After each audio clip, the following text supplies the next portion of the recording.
The sound of the ambulance siren fading into the distance proved everything I believed about consequences was a lie. They weren't just empty threats adults made up to control kids like me. They were real. And now someone else was paying the price for my stupidity. You know how people say karma eventually catches up with you. They're right. But what they don't tell you is that sometimes karma doesn't just punish you, it punishes the people you care about instead. That's when it hurts the most. When you have to stand there, watching the aftermath of your harmless fun, while understanding for the first time that nothing was ever harmless. My name is Jake Collins. This is the story of how I went from being the school's infamous troublemaker to the kid who couldn't look at himself in the mirror. The kid who finally understood what his mother meant when she said, "One day you'll take it too far, and there won't be any fixing it." Hey, thanks for watching this. If you've ever made a mistake that changed everything, you'll understand what I'm about to share. If you haven't yet, maybe my story will save you from having to learn the hard way. Drop a comment about where you're watching from. Is it raining there too, or is that just the universe setting the mood for what I'm about to tell you? But let me start from the beginning. I was 17 when everything fell apart, but I'd been perfecting the art of mischief since elementary school. I believed rules were for people who lacked creativity. I thought fear was for people who didn't know how to talk their way out of trouble. I was convinced that the rush of watching a well-executed prank unfold was worth any detention, any lecture, any disappointed look. My parents tried everything. Grounding me just meant I got more creative with sneaking out. Taking away my phone meant I memorized everyone's numbers. Therapy meant I learned exactly what to say to make adults believe I was making progress. Nothing stuck because I didn't want it to. Jake has tremendous potential if only he would apply himself to something constructive. Every teacher wrote on my report cards. My mom kept them all in a folder, probably hoping someday I'd care enough to prove them right. The thing about being known as the class troublemaker is that it becomes your identity. People expect it from you. They're almost disappointed when you don't deliver. My friends, though looking back, I'm not sure that's the right word for them, were always waiting for the next stunt, the next story they could tell. "What's Collins going to do next?" they'd whisper. And I never disappointed. Not until Ryan transferred to our school. Ryan Chun was everything I wasn't: quiet, thoughtful, brilliant without trying. He wore these thick glasses that should have made him an instant target, but something about him commanded respect. Even from me, though I'd never have admitted it. "You know, you're not as funny as everyone thinks you are," he told me one day after I'd superglued Mr. Peterson's coffee mug to his desk. No one had ever said that to me before. They either laughed or yelled. They never just observed. I should have left him alone. Something inside me knew that. But instead, I made him my new favorite target. Small stuff at first, missing assignments, switched backpacks. He never reacted, which only made me try harder. "Why do you care so much about getting a reaction from him?" my friend Damon asked me once. "I don't," I lied. But I did. I needed to crack that calm exterior. I needed to prove I could. What I didn't know then was that Ryan was dealing with stuff I couldn't see. His little sister was sick, really sick, and he transferred to our school to be closer to the hospital where she was receiving treatment. He never talked about it. Never used it as an excuse. Just quietly did his work and spent his evenings at her bedside. I found out by accident 3 weeks ago when I followed him after school, planning to pull some elaborate prank involving his bike. Instead, I watched him walk into the children's hospital, shoulders squared like someone preparing for battle. That should have been my moment to back off. The moment any decent person would have said, "This guy has enough to deal with." The flashing warning sign from the universe saying, "Stop." But I'd never been good at stopping. Last Friday, the day everything changed, started like any other. Except I was carrying a small bottle of clear liquid in my backpack that I'd taken from the chemistry lab. Nothing dangerous, just something that would create an impressive but harmless smoke reaction when mixed with water. The perfect distraction to execute what I thought would be my masterpiece, accessing the school announcement system to broadcast an embarrassing recording of Principal Warren's off-key singing from the staff karaoke night. Ryan was in the science lab during lunch, working on some extra credit project. Alone. The perfect opportunity. Don't take it too far. Damon had warned me that morning, almost like he sensed something was different this time. When have I ever? I'd replied with my trademark grin. The clock on my phone showed 12:17. Ryan had exactly 13 minutes before he needed to leave for his next class. I had 5 minutes to set up my distraction and get to the office while everyone was dealing with the smoke. Perfect timing. What I didn't account for was Ryan moving the beakers on his table to make room for his notes. What I didn't consider was how the smoke might affect someone with asthma, something I didn't even know he had. What I couldn't have predicted was how he would stumble backward, gasping for air, knocking over the entire lab station including the Bunsen burner that had been heating his experiment. I still remember the sound of glass shattering. The immediate whoosh of flames catching on spilled chemicals. The horrible, raspy sound of someone who can't breathe. And for the first time in my life, I had absolutely no idea what to do. My mom always said my first word wasn't mama or dada, it was no. That pretty much set the tone for everything that followed. I come from a perfectly normal family. Middle-class neighborhood. Dad who works in insurance. Mom who teaches 3rd grade. My little sister Lily who gets straight A's and never forgets to make her bed. Nothing that explains why I turned out the way I did. No traumatic backstory. No neglect or abuse. Just a good kid who somehow went sideways. The trouble started small. Refusing to share toys in kindergarten. Putting a frog in my 1st grade teacher's desk drawer. Convincing half my 3rd grade class that the cafeteria meat was actually ground up students who failed their exams. Creative stuff that made adults sigh and say things like, "He just needs to channel that imagination properly." By middle school, I'd graduated to more sophisticated mischief. Hacking the school's morning announcement system to play the Darth Vader theme whenever the principal walked into the cafeteria. Reorganizing all the books in the library by color instead of the Dewey Decimal System.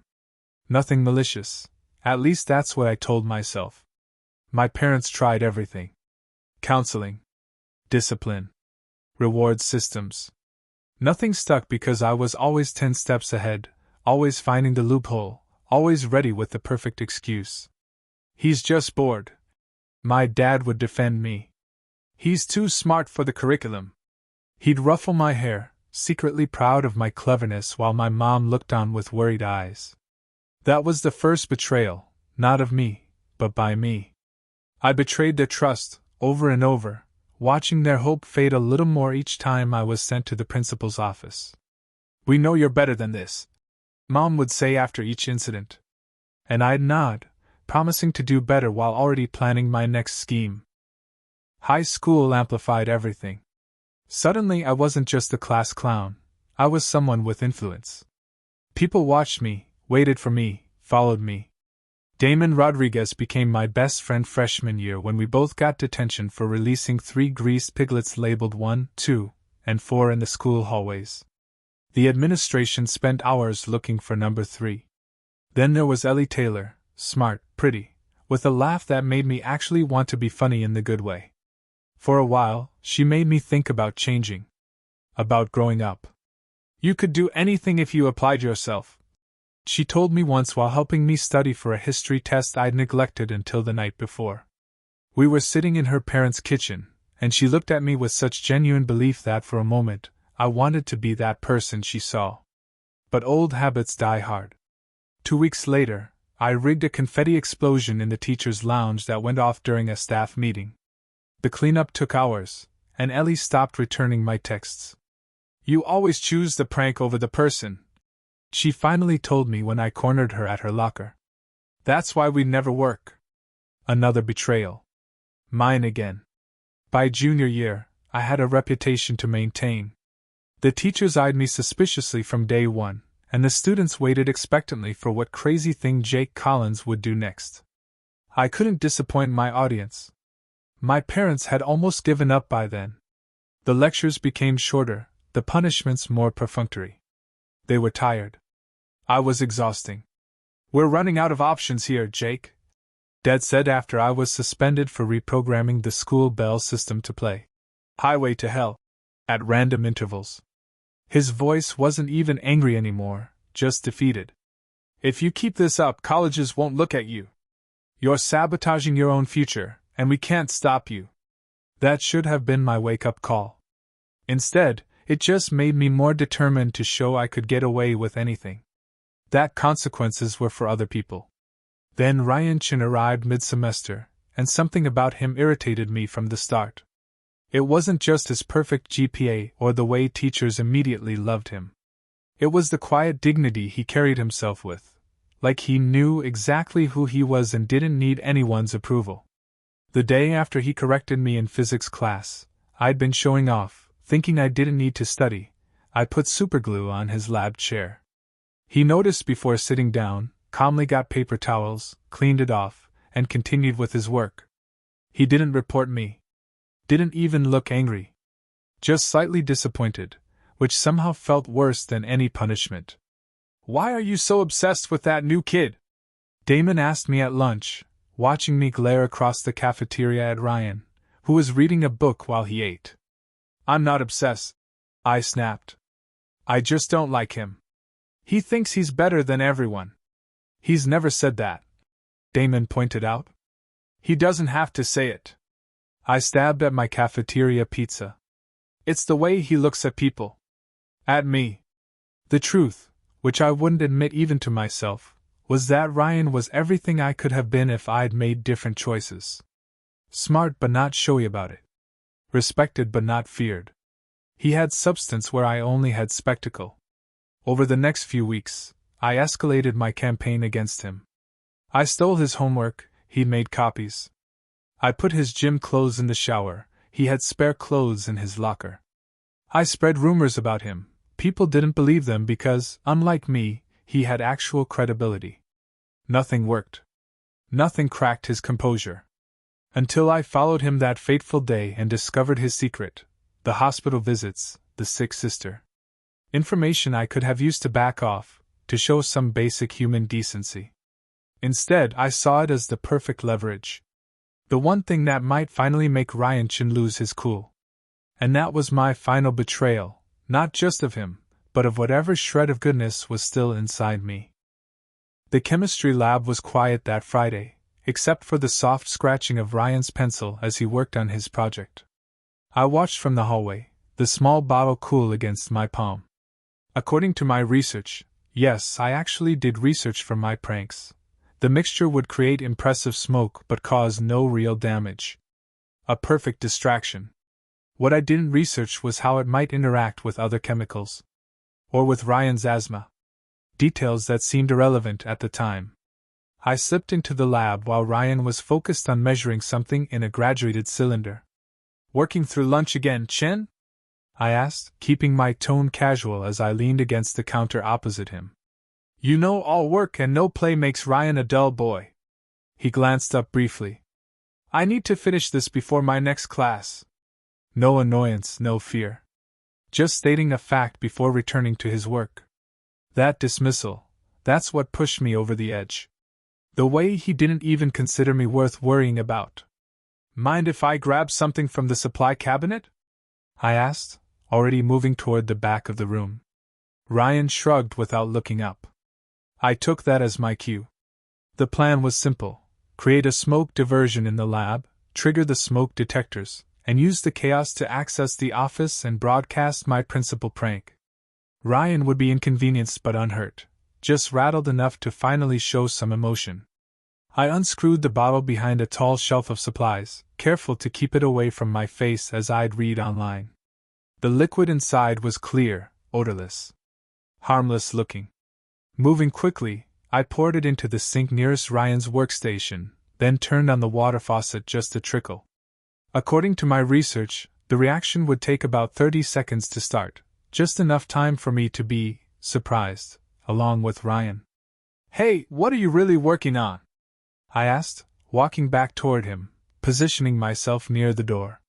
"Some sort of extra credit thing?" Ryan finally looked up, adjusting his glasses. It's a project for the science fair. I'm studying catalytic reactions that could potentially help break down certain medical waste more efficiently. A pause. My sister's treatment generates a lot of waste. For a split second, I hesitated. He'd mentioned his sister, the first personal detail he'd ever shared with me. It felt like an offering, a small opening towards something that might have been friendship. Then I heard it, the soft hissing from the sink behind him. The reaction starting. That's cool, I said lamely, taking another step toward the door. Pretty advanced stuff. Ryan nodded, turning back to his notes. The hospital gave me some guidance on what would be most helpful for them to know. If it works, it might actually. The smoke erupted then, faster and more voluminous than I'd expected. Within seconds, a thick white cloud billowed from the sink, rapidly filling the small lab. The surprise on Ryan's face quickly turned to alarm as the smoke reached him. He started coughing immediately, harsh, racking coughs that didn't sound normal. His hand flew to his pocket, searching for something. What did you do? He gasped between coughs, his eyes watering behind his glasses. It's just smoke, I said, already backing toward the door. It's harmless. The alarm will go off and... Ryan's coughing intensified. He was gasping now, each breath a painful wheeze. I watched in growing horror as he knocked over his stool trying to move away from the thickening smoke, stumbling against his lab station. Inhaler, he choked out, still frantically patting his pockets. Need my inhaler. Asthma. Ryan had asthma. A fact I'd never bothered to learn because I'd never bothered to know anything real about him. Where is it? I asked, panic rising in my chest.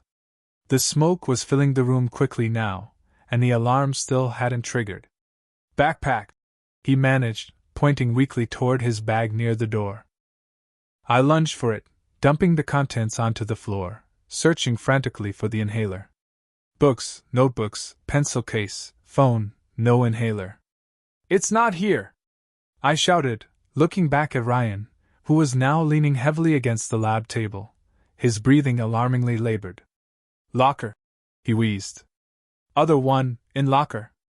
I should have run for it then, sprinted to his locker, found the inhaler, been the hero instead of the villain. That's what should have happened. Instead, I froze, watching in horror as Ryan, trying to reach the emergency shower pull in the corner, stumbled backward into his lab station. The impact sent glassware crashing to the floor, including the beaker above the lit Bunsen burner. The flammable chemical inside ignited immediately upon contact with the flame. Fire raced across the spilled liquid on the floor, creating a barrier between Ryan and the door. Between Ryan and me. The smoke alarm finally blared to life, its shrill sound breaking my paralysis. Help!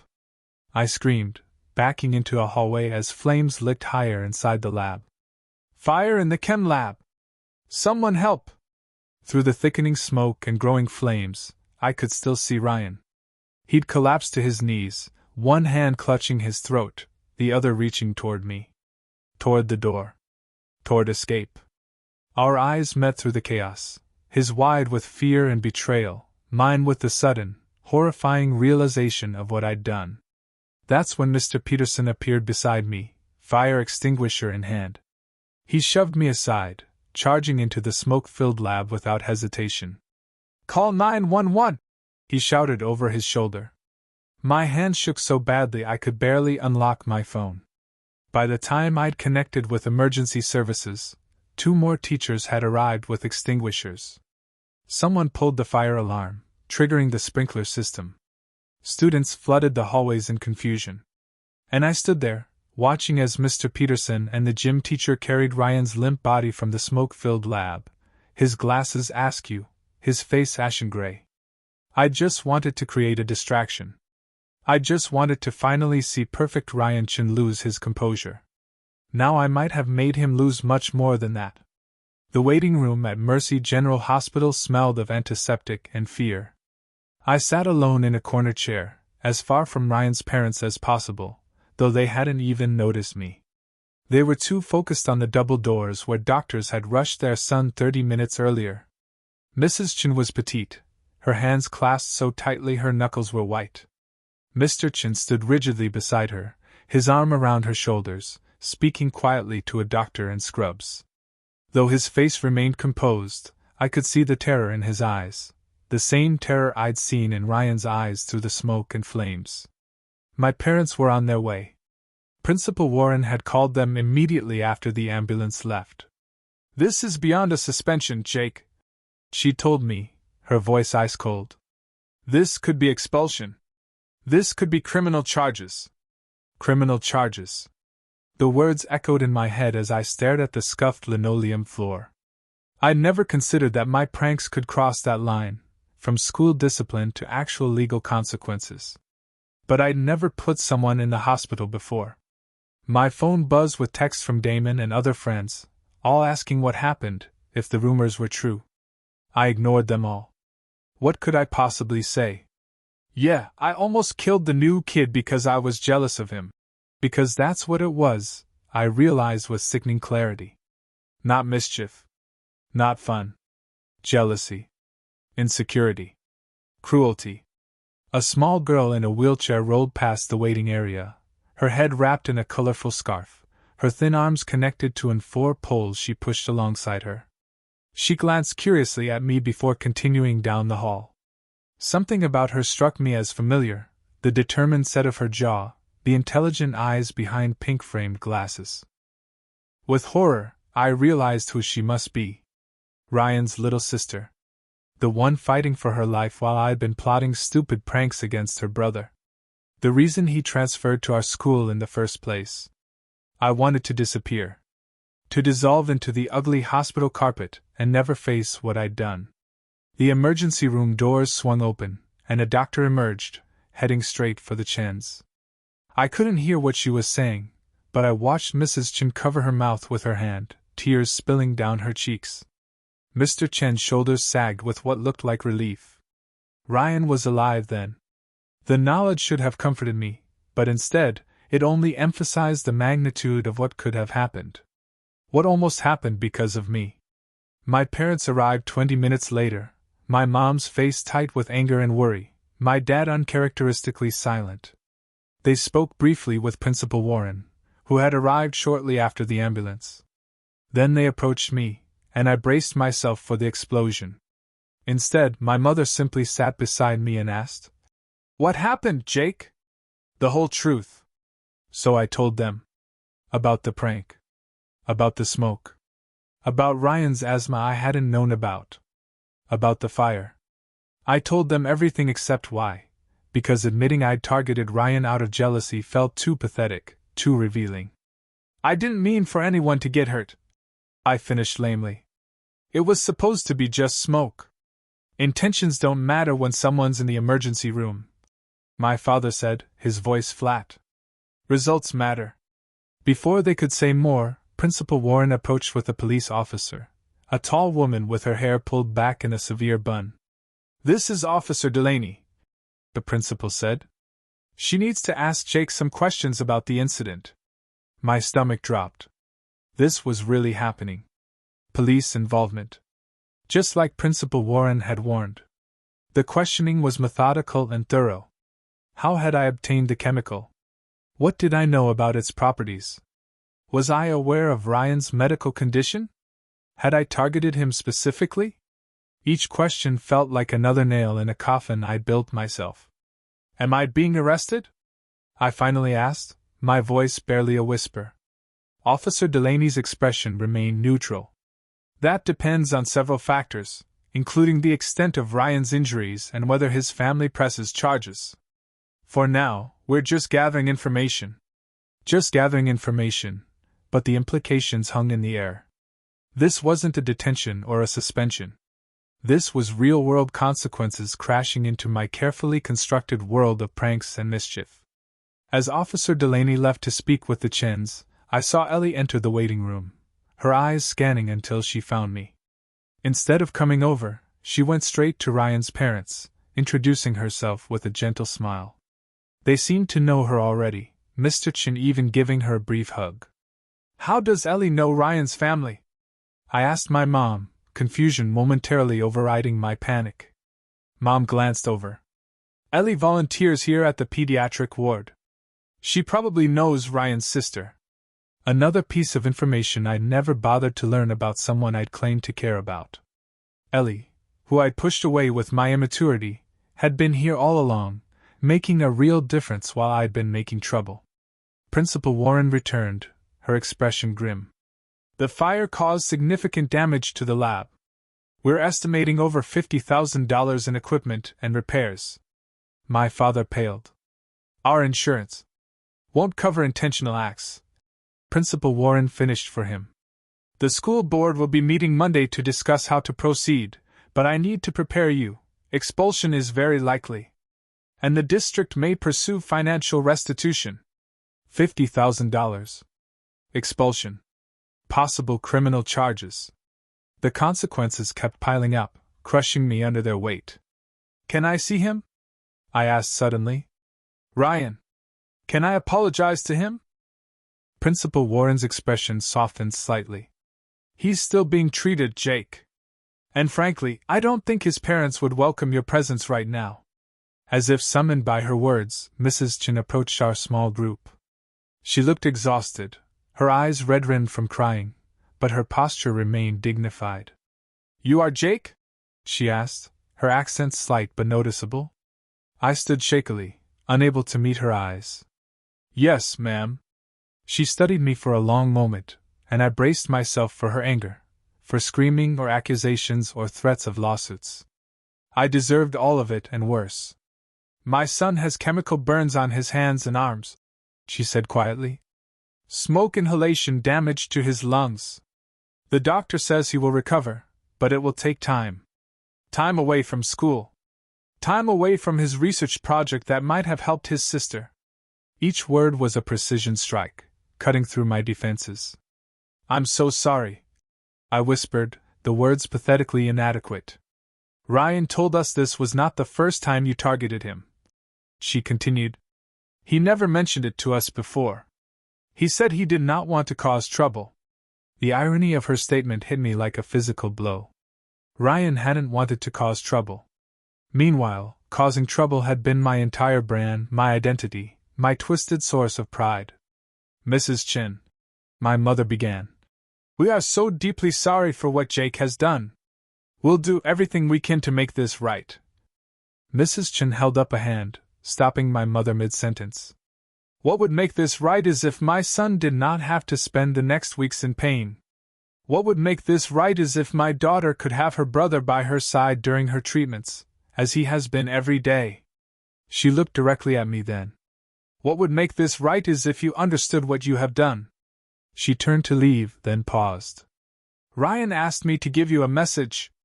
I held my breath, waiting for Ryan's justified fury, his demand for justice, his hatred. He said to tell you he forgives you, Mrs. Chin said, her voice breaking slightly. That is the kind of person my son is. Remember that, Jake Collins, when you think about what you've done. She walked away, leaving me standing there, destroyed not by anger or vengeance, but by undeserved mercy. By forgiveness I hadn't earned and didn't deserve. And for the first time, I truly saw myself, not as the clever prankster, the rule breaker everyone secretly admired, but as someone who had hurt people. Repeatedly. Deliberately. For nothing more than my own entertainment and ego. The worst part wasn't the trouble I was in. It wasn't the potential expulsion or charges or financial ruin facing my family. It was knowing that Ryan Chin, lying in a hospital bed with chemical burns and damaged lungs, was still a better person than I had ever tried to be. 2 days after the fire, I sat in my bedroom staring at my phone. The screen displayed dozens of notifications, texts, social media mentions, missed calls, but I couldn't bring myself to check any of them. News had spread through school like wildfire. Jake Collins finally went too far. My door creaked open, and my little sister Lily peeked in. At 13, she'd always been my opposite, responsible, kind, thoughtful. Mom says dinner's ready, she said quietly. Not hungry, I mumbled, not looking up. She lingered in the doorway. Is it true what everyone's saying? That you almost killed someone? The blunt question made me flinch. I didn't mean to hurt him. But you did mean to do something to him. She pressed, her voice small but direct. Why? I had no answer that didn't sound pathetic. Because he was better than me? Because he didn't care about my opinion? Because he made me feel insignificant? You should go eat, I said instead. She hesitated, then asked, Are you going to jail? The question I'd been asking myself constantly. I don't know, Lily. After she left, I finally checked one notification, a news alert from the local paper. The headline made my blood run cold. High school chemistry lab fire. Prank gone wrong or attempted assault. Attempted assault. The words blurred as I stared at them. Was that what I'd done? Not just a prank but an assault? The article mentioned that police were investigating, that Ryan was hospitalized but stable, that the school board would be meeting to discuss the incident and appropriate consequences. It quoted an anonymous student saying I'd had a vendetta against Ryan. A vendetta. Like I was some kind of villain in a movie. The worst part was, they weren't wrong. Monday morning came with cold, driving rain that matched my mood perfectly. Instead of going to school, I found myself sitting in the conference room at the district administration building, facing the school board, Principal Warren, and the district superintendent. My parents flanked me, my father in his best suit, my mother clutching tissues she'd already dampened with tears. This meeting is to determine appropriate disciplinary action for Jake Collins following the incident on Friday, October 23rd. Superintendent Harris began, her voice businesslike. Given the severity of the situation, we've expedited this hearing. What followed was a methodical dissection of everything I'd done, not just the fire, but my entire history of disruptions and pranks. Teachers I'd tormented for years submitted statements. Custodial staff detailed the messes they'd had to clean up after my harmless fun. Even students had written in, describing how my behavior had disrupted their learning environment. Jake's record shows 27 disciplinary actions in the past 3 years alone, Principal Warren stated, flipping through a thick folder. Despite multiple interventions, including counseling, detention, suspension, and parent conferences, his behavior has not only continued but escalated. My father cleared his throat. We acknowledge Jake's history and take full responsibility as his parents. We're committed to getting him the help he needs and making amends for the damage caused. We appreciate that, Mr. Collins, Superintendent Harris replied. But this incident goes beyond typical school discipline. A student was hospitalized. Expensive equipment was destroyed. There could have been multiple injuries or worse. What are you suggesting? My mother asked, her voice trembling. The board recommends immediate expulsion, Superintendent Harris said without hesitation. Furthermore, we'll be cooperating fully with the police investigation, which may result in criminal charges. And the district will be seeking financial restitution for the lab damages. Expulsion. I'd known it was coming, but hearing it stated so definitively made it real in a way it hadn't been before. No more chances. No more warnings. No more Jake the prankster. Just Jake the expelled student. Jake the kid who almost killed someone. Is there any possibility of alternative schooling within the district? My father asked, grasping at straws. Online classes or? I'm afraid not. Superintendent Harris cut in. Given the severity of this incident and Jake's history, we cannot offer placement in any district program. My mother began crying silently beside me. My father placed his hand over hers, his knuckles white. Do you have anything to say for yourself, Jake? Principal Warren asked, looking at me directly for the first time. All eyes turned to me. What could I possibly say? That I was sorry? That I'd learned my lesson? That I wished I could take it all back? Empty words that changed nothing. No, I said quietly. I don't.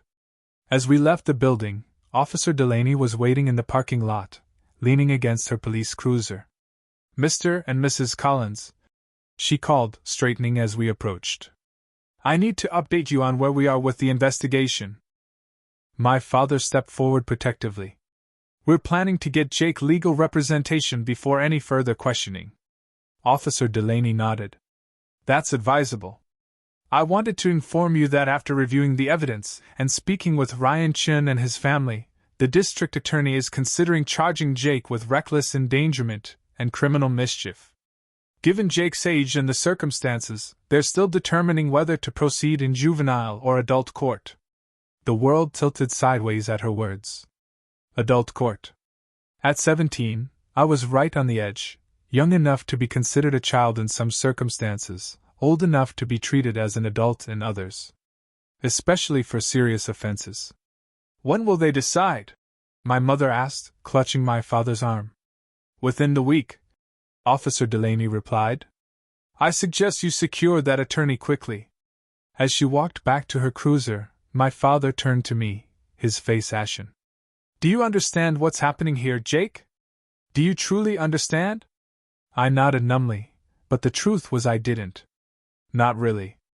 The consequences were still abstract, theoretical, frightening but not yet real.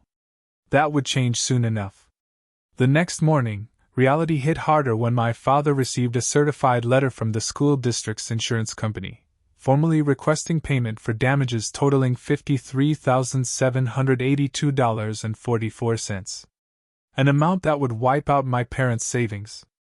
An amount they didn't have. We'll have to take out a second mortgage. I overheard my father telling my mother that night, their voices carrying through the heating vent into my bedroom. There's no other way to cover this and the legal fees. What about college for the kids? My mother asked, her voice breaking. We'll figure something out for Lily, my father replied. As for Jake, let's just get through this first. The unspoken implication hung in the air. My future educational prospects had just gone up in smoke, just like the chemistry lab. That night I couldn't sleep. Around 3 a.m., I found myself standing in our dimly lit kitchen, staring at the family photos magnet to the refrigerator. Years of holidays, vacations, birthdays, all featuring a smiling version of me that felt like a stranger now.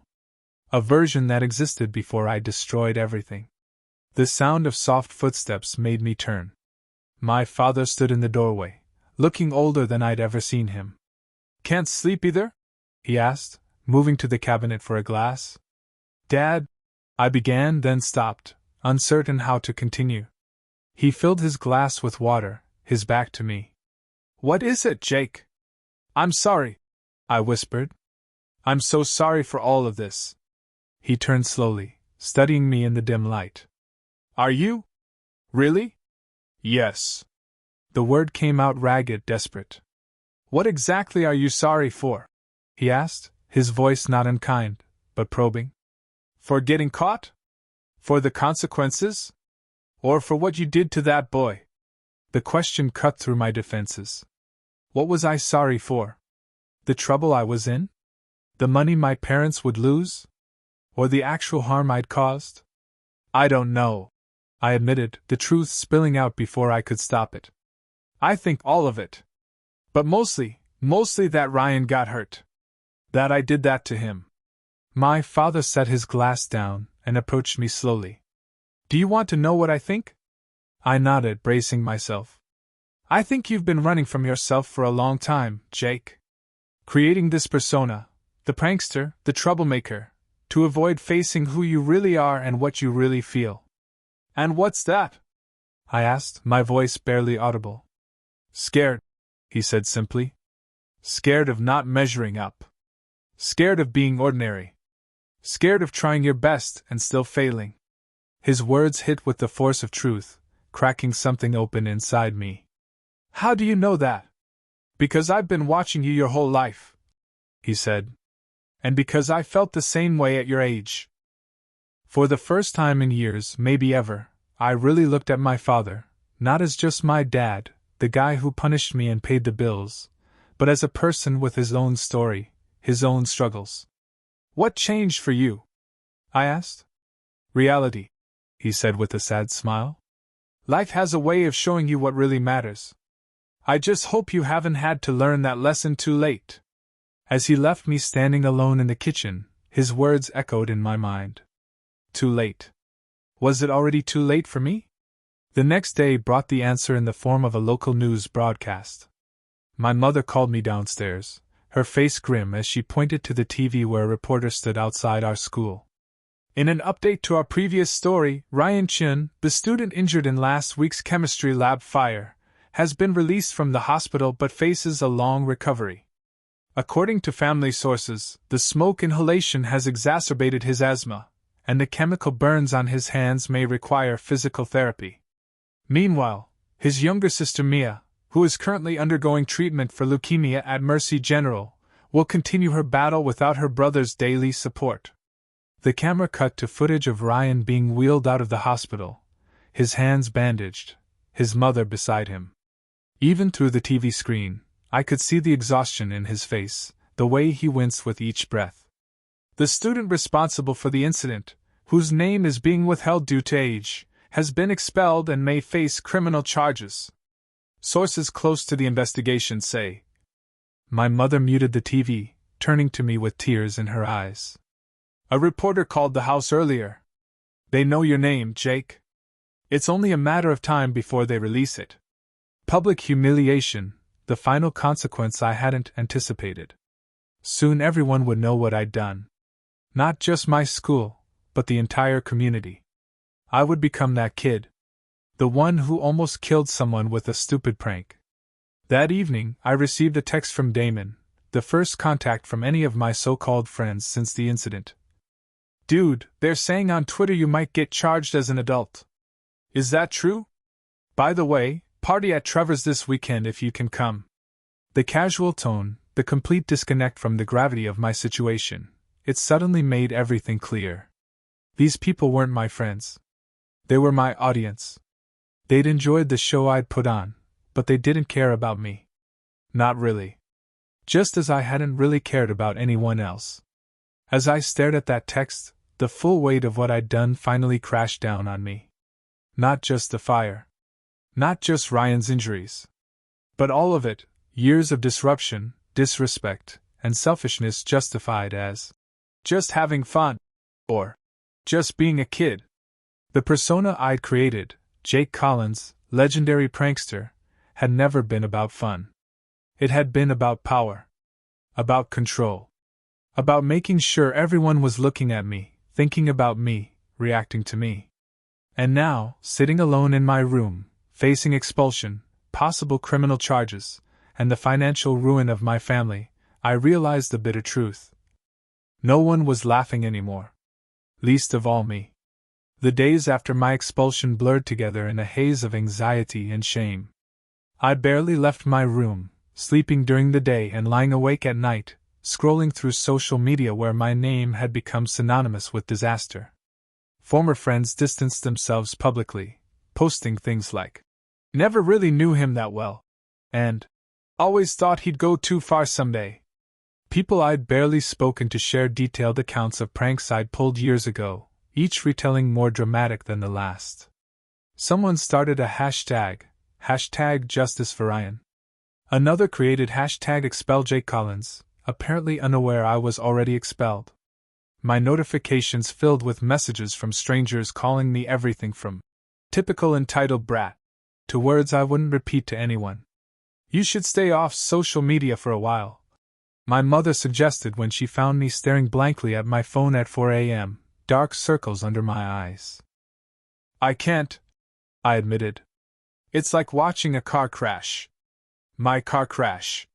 She sat beside me on the bed, gently taking the phone from my hands. This isn't helping you, Jake. Nothing can help me, I said, the words flat and hollow. I destroyed everything.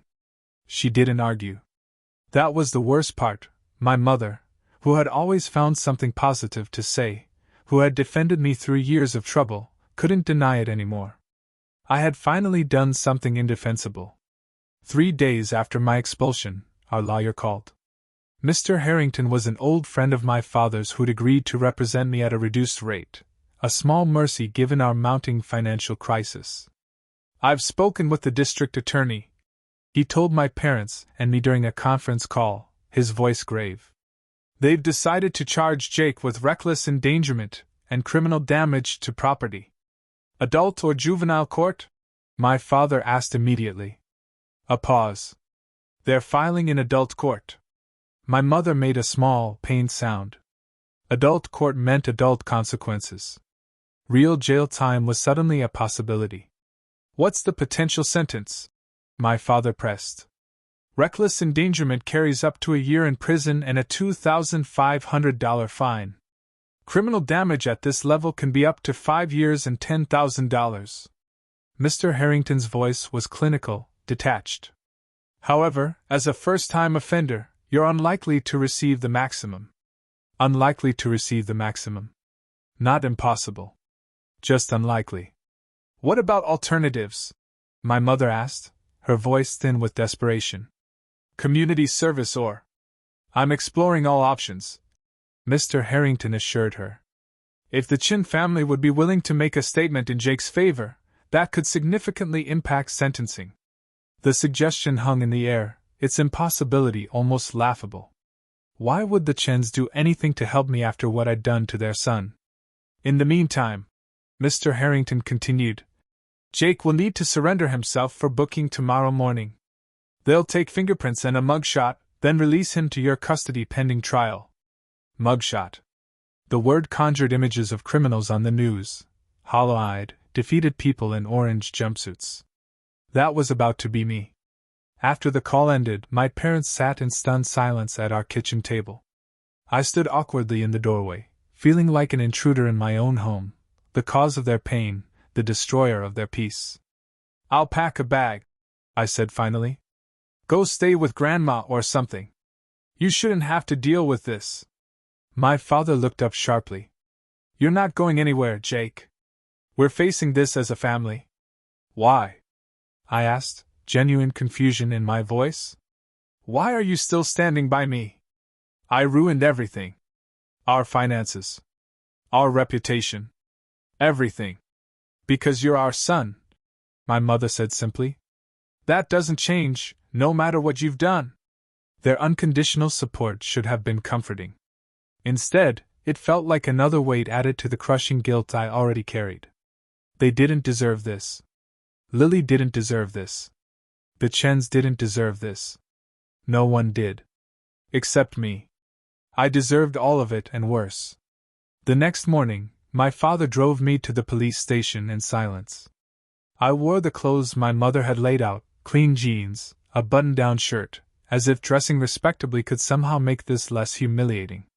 Less real. The booking process was clinical and degrading.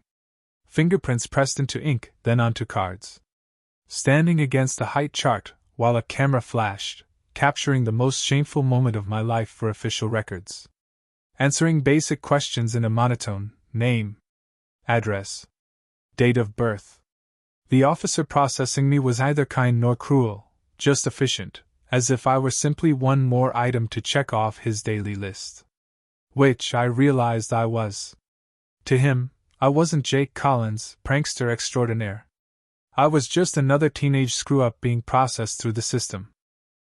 Outside the police station afterward, my father waited in the car, staring straight ahead through the windshield. As I slid into the passenger seat, he spoke without looking at me. Your mother and I have been talking. You need to find a job. A job? I repeated, the concept feeling alien in the midst of everything else happening. Yes, Jake, a job. We need to start saving for the restitution payments and legal fees. Your mother's taking extra tutoring hours, and I'm looking for weekend work. You need to contribute too. The reality of our financial situation hit me anew. My actions hadn't just created legal problems, they'd created a financial crisis that would affect my family for years to come. Money that should have gone to Lily's college fund, to my parents' retirement, to family vacations or home repairs, all of it now redirected to pay for my mistake. I'll find something, I promised quietly. Finding a job proved nearly impossible. My face had been on the local news by now, my name mentioned in multiple articles. No one wanted to hire. That kid who set the school on fire. I applied everywhere: fast food restaurants, grocery stores, gas stations. Most didn't call back. Those who did interview me suddenly discovered they had just filled the position once they realized who I was. Finally, out of desperation, I applied at Gino's Cleanup Crew, a company that specialized in heavy-duty cleaning jobs, the kind no one else wanted. Crime scenes, hoarder houses, industrial accidents. Gino, a barrel-chested man with forearms covered in faded tattoos, hired me on the spot. "Everyone deserves a second chance, kid," he said gruffly. "Besides, most people quit after the first week anyway. The work ain't pretty." He wasn't exaggerating. My first day involved cleaning a bathroom at a truck stop that hadn't been properly maintained in what seemed like years. The stench was so bad I vomited twice before finishing the job. Gino just handed me a mask and told me to get back to work. "Welcome to the real world," he said without sympathy. "Sometimes it stinks." The work was physically exhausting and often disgusting, but strangely therapeutic. There was something appropriate about literally cleaning up other people's messes after causing so many of my own. Each filthy bathroom, each trash-filled apartment, each stain-covered floor felt like a small penance. I brought home $320 after my first week, money I handed directly to my father for the restitution fund. It was a pittance compared to the total we owed, but it was something. A start. At home, things remained tense. My mother tried too hard to act normal, asking about my day and making my favorite meals as if I were just going through a rough patch instead of facing felony charges. My father retreated into silent stoicism, spending long hours at work and coming home exhausted. Lily avoided me entirely, embarrassed by the whispers that followed her at school now. "That's the fire kid's sister." 2 weeks after my booking, I received a letter that drove me even deeper into despair. It was addressed from Ellie Taylor, her neat handwriting instantly recognizable on the envelope. I opened it with trembling fingers, not sure what to expect: anger, disappointment, a formal cutting of ties. What I found was worse. "Jake," it began simply. "I've been trying to find the right words for weeks now. I've known Ryan and Mia since I started volunteering at the hospital last year. They're good people, maybe the best people I know. When I heard what happened, I couldn't believe it was you who did this. But then I realized I could believe it, and that's the problem. The Jake I thought I knew, the one I had feelings for, was just the version of you that you showed me when you wanted something from me. The real you is the one who would hurt someone like Ryan just because he made you feel insecure. I'm not writing to make you feel worse. I'm writing because I want you to understand something. Ryan still asks about you. Even with everything he's going through, the pain, the treatments, the setbacks with his sister, he asks if you're okay. That's who he is. I used to think your pranks were just immaturity you'd grow out of. Now I see they were a symptom of something much deeper. I hope you find help, Jake. I hope you become someone better than who you've been. Please don't contact me. I need to focus on people who need support right now, like Ryan and Mia. Ellie." I read the letter 3 times, each reading more painful than the last. Especially the part about Ryan asking about me, concern I hadn't earned and didn't deserve. It was the same undeserved grace his mother had conveyed in the hospital. "He said to tell you he forgives you." Why? Why would he forgive me? Why would he care if I was okay? I couldn't comprehend it. In his position, I'd be plotting revenge, not offering forgiveness. The contrast between who he was and who I was became even more stark, more damning. That night, sitting alone in my room surrounded by evidence of the person I'd been, trophies from sports I'd quit when they got too challenging, participation certificates from programs I'd disrupted, photos of friends who'd abandoned me at the first sign of real trouble, I hit my absolute lowest point. What was the purpose of continuing? My future was effectively destroyed. No college would accept me with a felony record. No decent job would hire me. My family would be better off without the financial and emotional burden I represented. Everyone would be better off. I found myself holding my bottle of prescription sleep medication, given to me by our family doctor when I couldn't stop the nightmares about the fire. The label warned not to take more than one at a time. The bottle held 30. It would be so easy. So quick. An end to the shame, the guilt, the endless spiral of consequences. I shook 2 pills into my palm, then 2 more. My hand trembled as I reached for the water glass on my nightstand. A soft knock at my door made me quickly pocket the pills. Jake? It was Lily, her voice hesitant. The first time she'd sought me out in weeks. Come in, I called, trying to keep my voice steady. She opened the door slowly, hovering in the doorway. At 13, she stood at that awkward threshold between child and teenager, too old for dolls but still young enough to wear unicorn pajamas, as she was now. Can I ask you something? She said, not quite meeting my eyes. Sure, I replied, wondering what could possibly be important enough to break her self-imposed exile from my presence. My friend Zoe's brother goes to Westlake High, she began, referencing our rival school. He says everyone there is saying you tried to kill Ryan on purpose because he was dating Ellie, and you were jealous. She finally looked up at me. Is that true? The accusation, so wildly off base yet somehow fitting the narrative that had formed around me, hit like a slap. No, I said firmly. That's not what happened at all. Ryan and Ellie aren't dating, and I didn't try to kill anyone. Then why did you do it? She pressed, a tremor in her voice. Everyone at school keeps asking me, and I don't know what to tell them. The raw honesty of her question deserved an equally honest answer. I did it because I was jealous of him, but not because of Ellie, I admitted. I was jealous because he was better than me in ways that matter, smarter, kinder, more respected. And instead of trying to be better myself, I wanted to make him look worse. Saying it out loud, the pathetic, childish motivation behind my actions, made me flinch with self-disgust. Lily considered this for a long moment. That's really messed up, Jake. A startled laugh escaped me at her blunt assessment. Yeah, it is. She crossed the room tentatively and sat on the edge of my bed. Mom cries every night after she thinks everyone's asleep. Dad keeps making phone calls about loans and second mortgages. My friends' parents won't let them come over anymore. Each word was another twist of the knife, but I didn't stop her. I needed to hear this. I used to be proud you were my brother, she continued, her voice small but steady. Everyone thought you were so cool and funny. I bragged about your pranks even when Mom and Dad were mad about them. Past tense. Used to be proud. I'm sorry, Lily, I whispered. I'm so sorry for what I've put you through. Put everyone through. She looked at me directly, her expression far too serious for a 13-year-old. Are you going to fix it? I don't know if I can, I admitted. Some things can't be fixed. That's stupid, she said with unexpected firmness. Mom always says anything broken can be fixed if you're willing to do the work.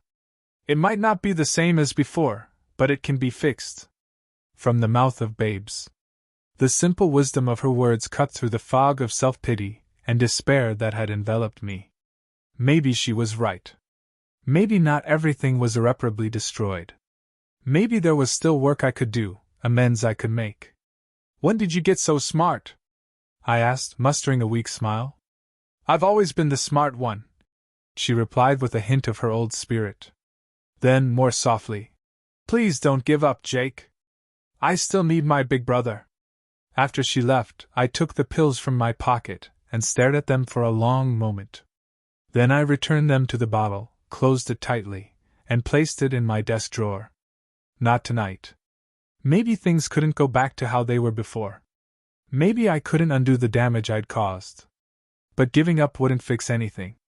It would just create one more mess for others to clean up. And I was tired of making messes for other people. 3 weeks after my arrest, Mr. Harrington called with news. The district attorney was offering a plea deal. I would plead guilty to criminal mischief, and they would drop the more serious reckless endangerment charge. The offer included 2 years probation, 500 hours of community service, mandatory counseling, and full restitution for the lab damages. No jail time? My father asked, the relief evident in his voice as we sat around the kitchen table on speakerphone with our lawyer. Correct, Mr. Harrington confirmed. But he'll have a felony on his record, which will impact employment, housing, and education opportunities. A felony. A permanent mark that would follow me forever. What happens if we don't take the deal? I asked, already knowing the answer. We go to trial, where you face both charges. Given the evidence and witness statements, conviction is likely. That would mean probable jail time, potentially up to 5 years, though as a first-time offender you'd likely serve less. The choice seemed obvious. Take the deal, avoid jail, accept the felony record as the price of my actions. But something felt wrong about it, incomplete. Can I think about it? I asked, surprising everyone, including myself. Mr. Harrington cleared his throat. The offer is open for 72 hours, Jake. After that, we proceed to trial preparation. After the call ended, my parents stared at me in disbelief. What is there to think about? My father demanded. This is the best outcome we could have hoped for. I know, but... I struggled to articulate the feeling nagging at me. It feels like I'm getting off too easy. My mother's expression softened slightly. Jake, 2 years of probation and 500 hours of community service isn't easy. Not to mention the restitution payments that will take years to complete. That's not what I mean, I insisted. All of that stuff, the probation, the service hours, the money, it's just paperwork. Legal consequences. It doesn't actually make anything right with Ryan or his family. My father sighed heavily. What exactly are you suggesting? I don't know yet, I admitted. But I need to talk to Ryan before I make any decision. I need to apologize directly, not through lawyers and plea deals. The Chens have made it clear they don't want contact from you. My mother reminded me gently. I know. But I have to try. That evening, I wrote a letter to the Chen family. Not an email or text, a handwritten letter on actual paper, something that took effort and couldn't be dashed off thoughtlessly. I rewrote it 7 times, filling our recycling bin with crumpled attempts that seemed too self-serving, too superficial, or too focused on my own feelings rather than the harm I'd caused. The final version was simple and direct. Mr. and Mrs. Chen, Ryan and Mia. I know you have no reason to want to hear from me, and I would understand completely if you throw this letter away unread. I'm not writing to ask for forgiveness or to make excuses for what I did. There are no excuses. I'm writing because I've been offered a plea deal that would keep me out of jail, but before I accept it, I need to speak with Ryan directly. Not to ask for anything, but to apologize face to face and to ask if there's anything at all, I can do that would help make amends for the harm I've caused. If you're willing to allow this conversation, please call my parents at the number below to arrange a meeting on your terms, at your convenience, with whatever conditions you require. If not, I understand and will respect your decision completely. With deepest regrets. Jake Collins. I gave the sealed letter to my father, who agreed to deliver it to the Chen's mailbox without attempting to speak to them directly. Then all I could do was wait. 3 days passed with no response. The deadline for the plea deal loomed. Mr. Harrington called twice, increasingly concerned by my reluctance to accept what he viewed as an extremely favorable offer. Jake, I need to submit our response by noon tomorrow, he reminded me during his second call. Without a signed agreement, the DA will proceed with both charges. I understand, I said. I'll give you my decision in the morning. That night, I could barely sleep, torn between pragmatism and the growing certainty that accepting the plea without facing Ryan directly would be just one more act of cowardice in a long series of them. At 8:47 the next morning, as I sat picking at a breakfast I couldn't stomach, the doorbell rang. My mother answered it, and I heard her surprised intake of breath before she called. Jake? You need to come here. Standing on our front porch were Mr. Chen and Ryan. Ryan looked different from when I'd last seen him. Thinner. Paler. His hands were still partially bandaged, and even from several feet away, I could hear the slight wheeze in his breathing, a permanent souvenir of the smoke damage to his lungs. You wanted to talk, Mr. Chen said without preamble. So talk. We moved to our living room, the 4 of us arranging ourselves awkwardly. My mother hovered in the doorway until Mr. Chen politely but firmly asked for privacy. "This is between the boys," he said simply. When we were alone, silence descended. I had imagined this conversation dozens of times, prepared speeches and apologies, but now, faced with the reality of Ryan sitting across from me, all my practiced words evaporated. "I'm sorry," I finally blurted out, the inadequacy of those two words hanging in the air between us. Ryan studied me for a long moment, his expression unreadable behind his glasses. "Why did you do it?" he asked quietly. The directness of the question caught me off guard. I'd expected anger, accusations, conditions, not this simple inquiry that cut straight to the heart of everything. "Because I was jealous," I admitted, the truth spilling out unfiltered. "Because you were everything I wasn't. Smart. Respected. Confident without having to prove anything. People liked you for who you were, and they only liked me for the trouble I caused. And I hated that." Ryan absorbed this, his expression thoughtful rather than angry. "That's a terrible reason to hurt someone." A startled laugh escaped me. "Yeah. It is. You know what's ironic?" Ryan continued, shifting slightly to accommodate his still healing injuries. "I envied you." "What?" The word came out as a disbelieving whisper. "You had everything I wanted," he explained. "Friends. Social skills. A healthy sister. Parents who could focus on you instead of hospital bills and treatment schedules. You walked into a room and everyone noticed you. I walked into a room and disappeared." The revelation stunned me into silence. How could he possibly have envied me? My popularity had been so shallow, my friendships so conditional, my entire identity built on a foundation of disruption and disrespect. "I didn't know about your sister," I said finally. "Not until after." "Would it have mattered if you did?" he asked, not accusingly but genuinely curious. The question forced me to confront an uncomfortable truth. "I don't know. I want to say yes, but I was so caught up in myself, in maintaining my reputation, that I'm not sure anything would have gotten through to me." Ryan nodded as if I'd confirmed something he already suspected. "My father didn't want me to come here today. He thinks you're just looking for a statement to help with your plea deal." "I'm not," I said quickly, then hesitated. "Well, not just that. I mean, yes, there is a plea deal, but that's not why I wanted to talk to you." "Then why?" Ryan pressed. I struggled to articulate the feeling that had been growing inside me since the night Lily came to my room, the night I'd almost given up completely. "Because accepting a deal that lets me avoid the worst consequences felt like one more way of not taking responsibility," I finally explained. "Like I'd be hiding behind lawyers and paperwork instead of facing what I did." "Facing you?" Ryan was quiet for a long moment, considering this. "What do you want from me, Jake?"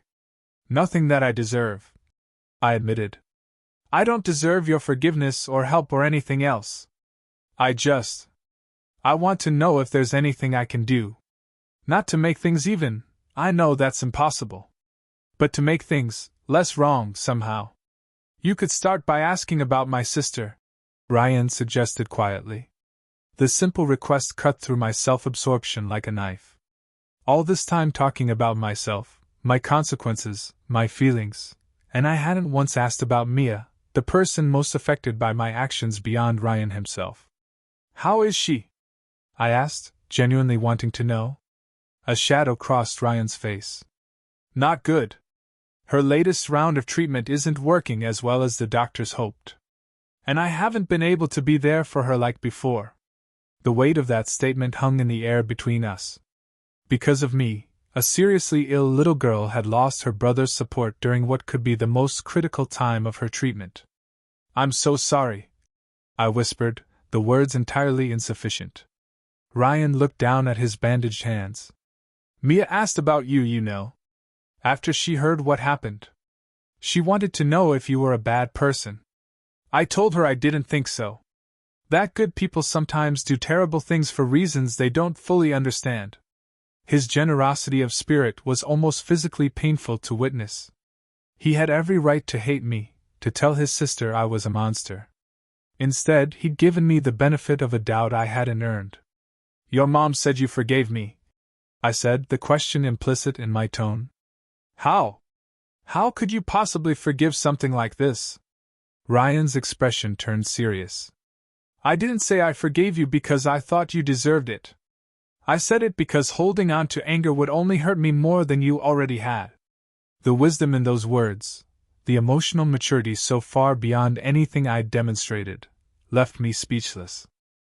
"Besides," he continued with a slight shrug that made him wince, "Mia taught me something important. When you spend every day not knowing if it might be your last good day, you stop wasting time on grudges." Tears pricked at my eyes, and for once, I didn't try to hide them. "What can I do, Ryan? Please tell me there's something I can do." Ryan studied me for a long moment, as if making a critical decision. "There might be something, but it would be harder than jail." "What is it?" I asked immediately. "Mia needs a bone marrow transplant," he said, his voice steady despite the gravity of his words. "I was supposed to be her donor, but the doctors say I can't do it now. The smoke damage to my lungs makes me too high risk for the anesthesia." The implications of what he was saying hit me like a physical blow. Because of my actions, Ryan couldn't save his sister.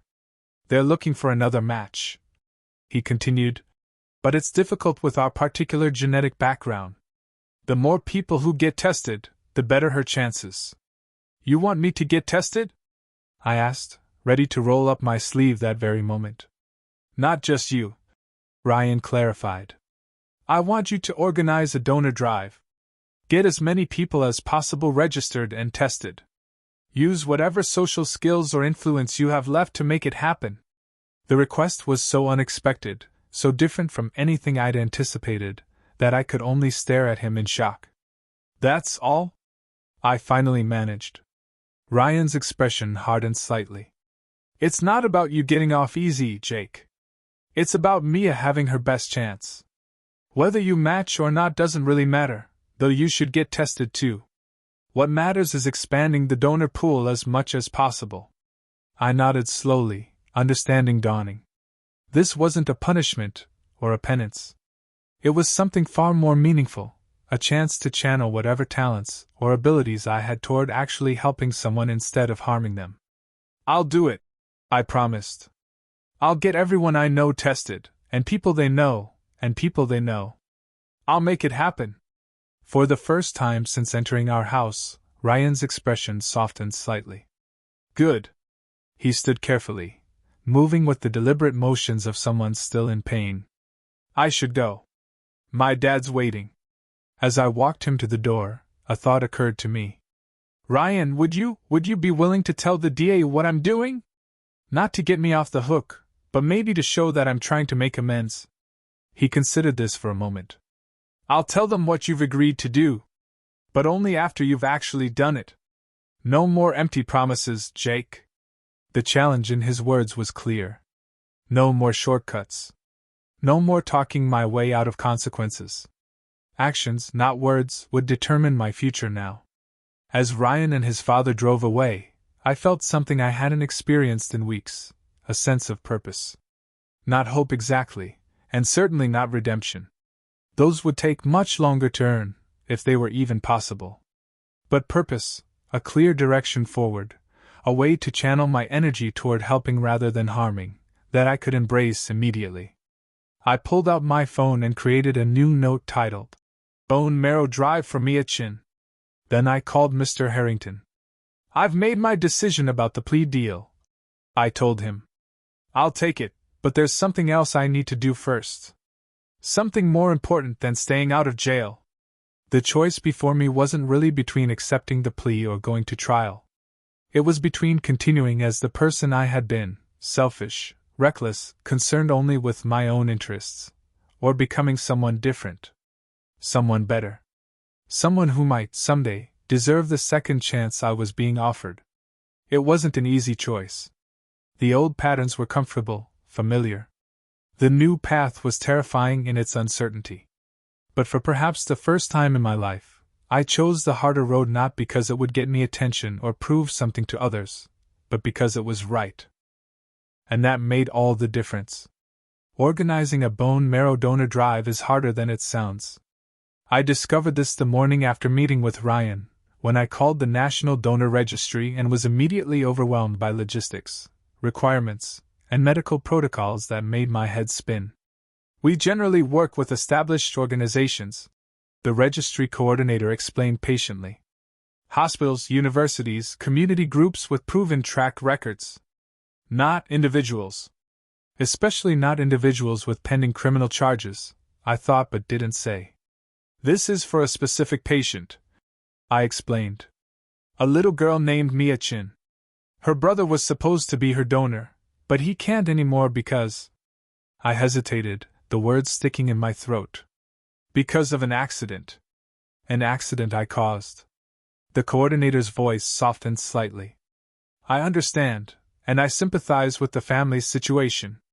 But donor drives require medical professionals, proper screening protocols, funding for tissue typing. It's not something you can just set up in your garage. What if I partnered with someone? I pressed.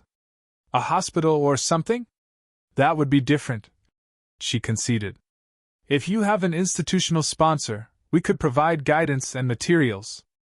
After the call, I sat at our kitchen table, staring at my growing list of obstacles. I needed a sponsor. I needed volunteers.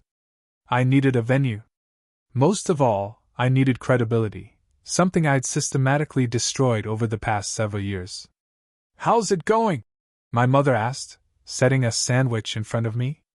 Not great, I admitted. No one wants to work with me. She sat across from me, her expression thoughtful. What about Ellie? She volunteers at the hospital. Maybe she could help connect you with the right people. The suggestion made sense logically, but emotionally it felt impossible. Ellie's letter had been clear. Please don't contact me. She doesn't want to hear from me. I reminded my mother. This isn't about you, Jake, she said gently. It's about Mia.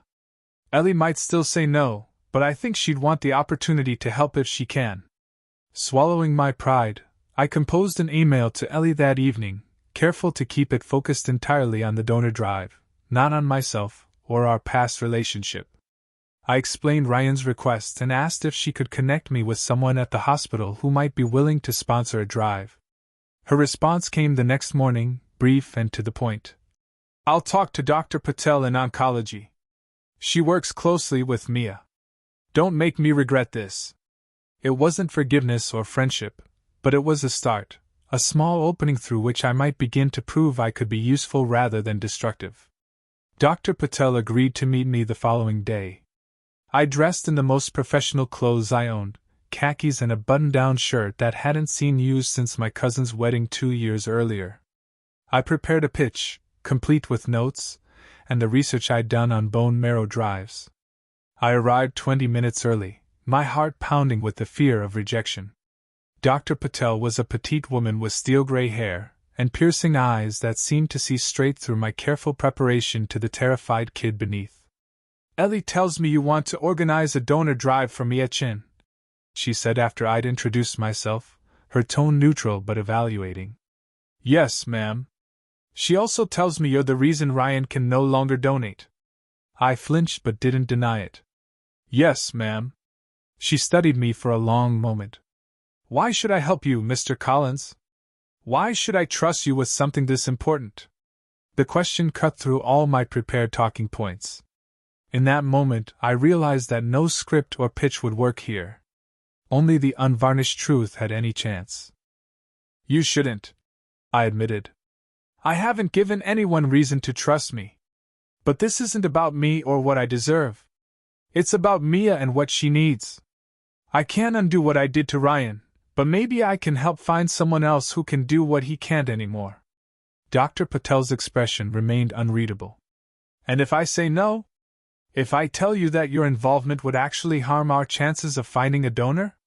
The possibility hadn't occurred to me, and it hit like a physical blow.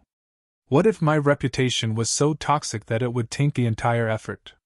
What if my attempt to help actually made things worse? Then I'll step aside, I said quietly. Find someone else to organize it. I'll still get tested, still get everyone I know tested, but I won't be publicly involved.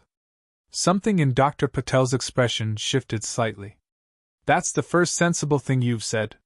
She leaned back in her chair. Here's what's going to happen. The hospital will sponsor the drive. Ellie and our regular volunteers will staff it. You will work behind the scenes, managing logistics, recruiting donors, handling paperwork. Your name won't appear on any materials, and you won't speak to the media if they cover the event. Are those terms acceptable? They were more than acceptable. They were perfect. This wasn't about getting credit or rebuilding my reputation. It was about actually helping. Yes, absolutely, I agreed quickly. Whatever helps Mia most. One more condition, Dr. Patel added, her gaze intense. You will report directly to me, and if at any point I feel your involvement is becoming a distraction or a detriment, you step away immediately. No arguments, no second chances. Understood. I nodded, relief washing over me. She was giving me an opportunity, not because I deserved it, but because Mia needed it. The work began immediately. Dr. Patel connected me with the hospital's volunteer coordinator, who provided a crash course in donor recruitment and retention. I created spreadsheets tracking potential venues, volunteers, donors, and supplies. I drafted emails, designed flyers that others would distribute, and built a donor database. For the first time in my life, I channeled all my energy and creativity into building something rather than disrupting it. The skills that had made me an effective troublemaker, understanding people's motivations, thinking outside conventional boundaries, persuading others to join my cause, now served a purpose beyond my own entertainment. My first major test came when I approached my former school about hosting a drive. Principal Warren agreed to meet me, though her expression when I entered her office made it clear she hadn't forgiven or forgotten. You have 5 minutes, Jake, she said, pointedly checking her watch. I explained the situation concisely, emphasizing that I would have no visible role and that the hospital would manage all aspects of the event. Why should I allow this? She asked when I finished. The last time you were in this building, you caused thousands of dollars in damage and put a student in the hospital. Because this isn't about me, I replied, the answer coming more easily now with repetition. It's about finding a match for a 12-year-old girl with leukemia. The more donors we reach, the better her chances. Principal Warren studied me for a long moment. The school board would never approve your involvement in any capacity. My heart sank, but I nodded acceptance. I understand. What if I step back entirely from this specific event? The hospital can run it independently. She considered this. That might be workable. But understand this, Jake, if I learn you've been involved in any way, even behind the scenes, I'll shut it down immediately. It was a blow to be completely excluded, but I reminded myself again, this wasn't about me or what I wanted. It was about Mia. Thank you, I said sincerely. The hospital volunteer coordinator will contact you to arrange details. As I turned to leave, Principal Warren spoke again. Jake. I paused, looking back at her.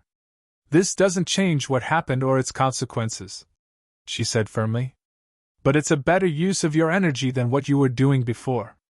It wasn't praise exactly, but coming from someone who had every reason to show me the door without a hearing, it felt significant.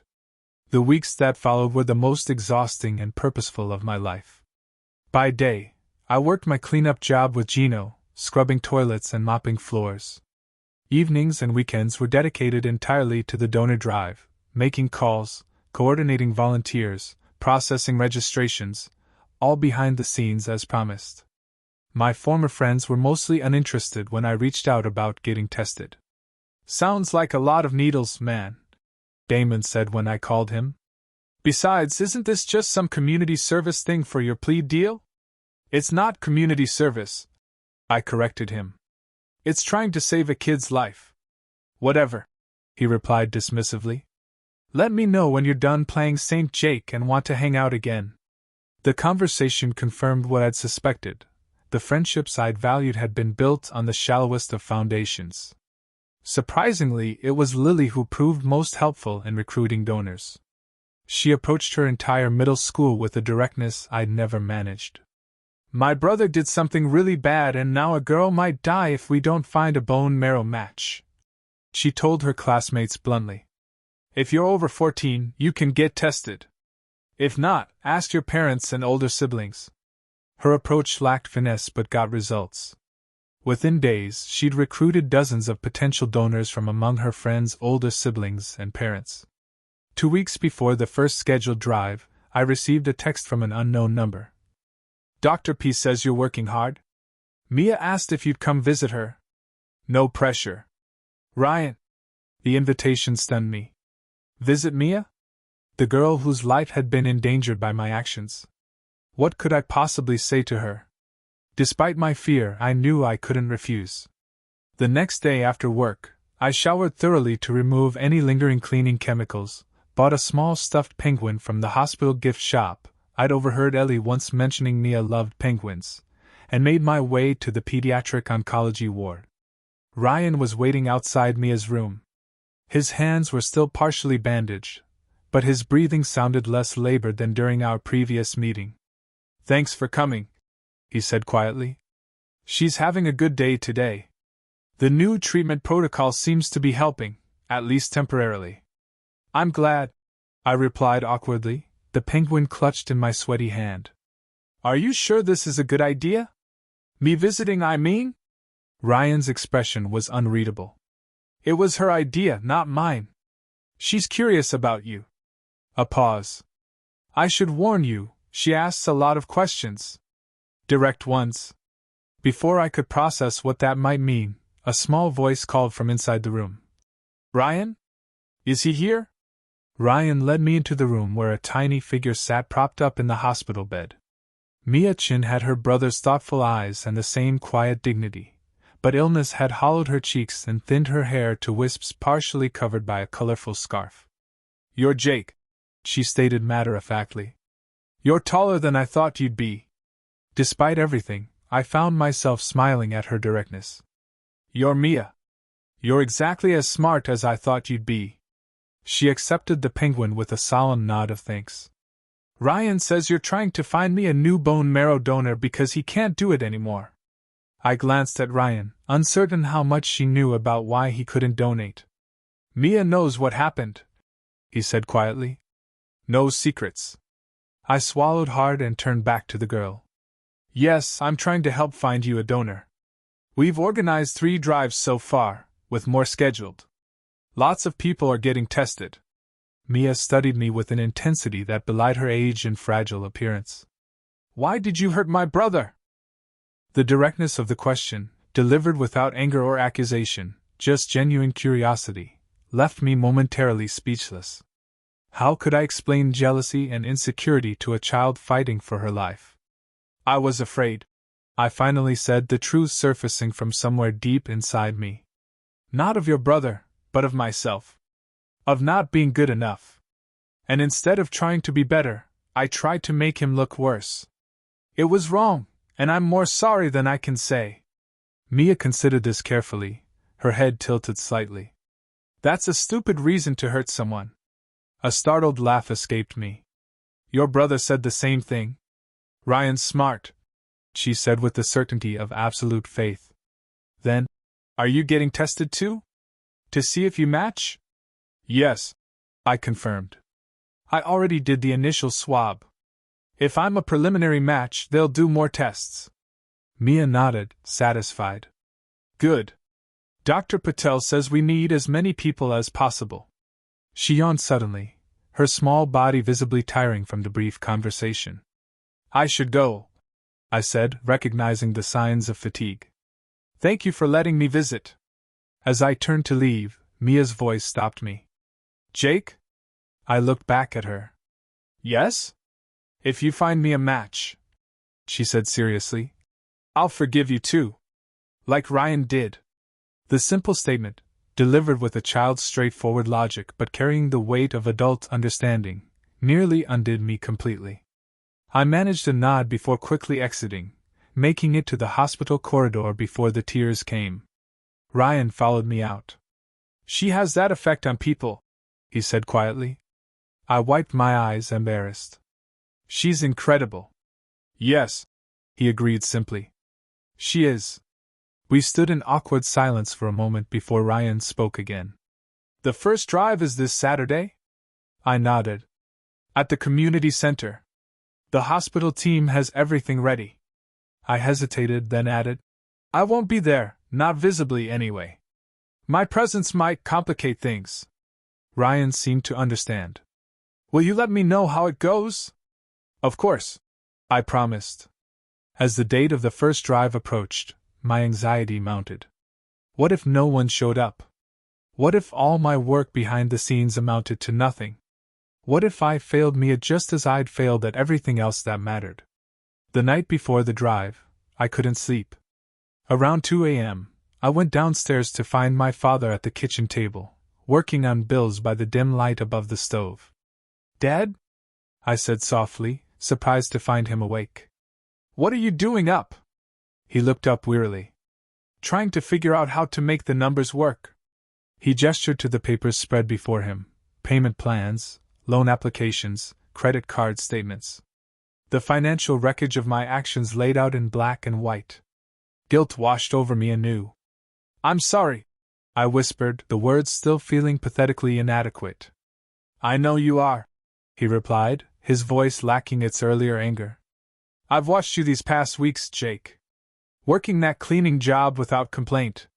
Spending every free moment on this donor drive. It's different. I'm trying to be different, I admitted. He studied me for a long moment. Your court date is next week. Have you thought about what you'll say? The reminder of my upcoming sentencing hearing sent a fresh wave of anxiety through me. I'll plead guilty, like Mr. Harrington advised. Accept whatever consequences they give me. My father nodded slowly. And after that? What kind of person do you want to be, Jake? The question caught me off guard. I'd been so focused on the immediate crises, the plea, the donor drive, the daily struggle to face what I'd done, that I hadn't thought much beyond them. I want to be someone who builds things up instead of tearing them down, I said finally. Someone who makes things better instead of worse.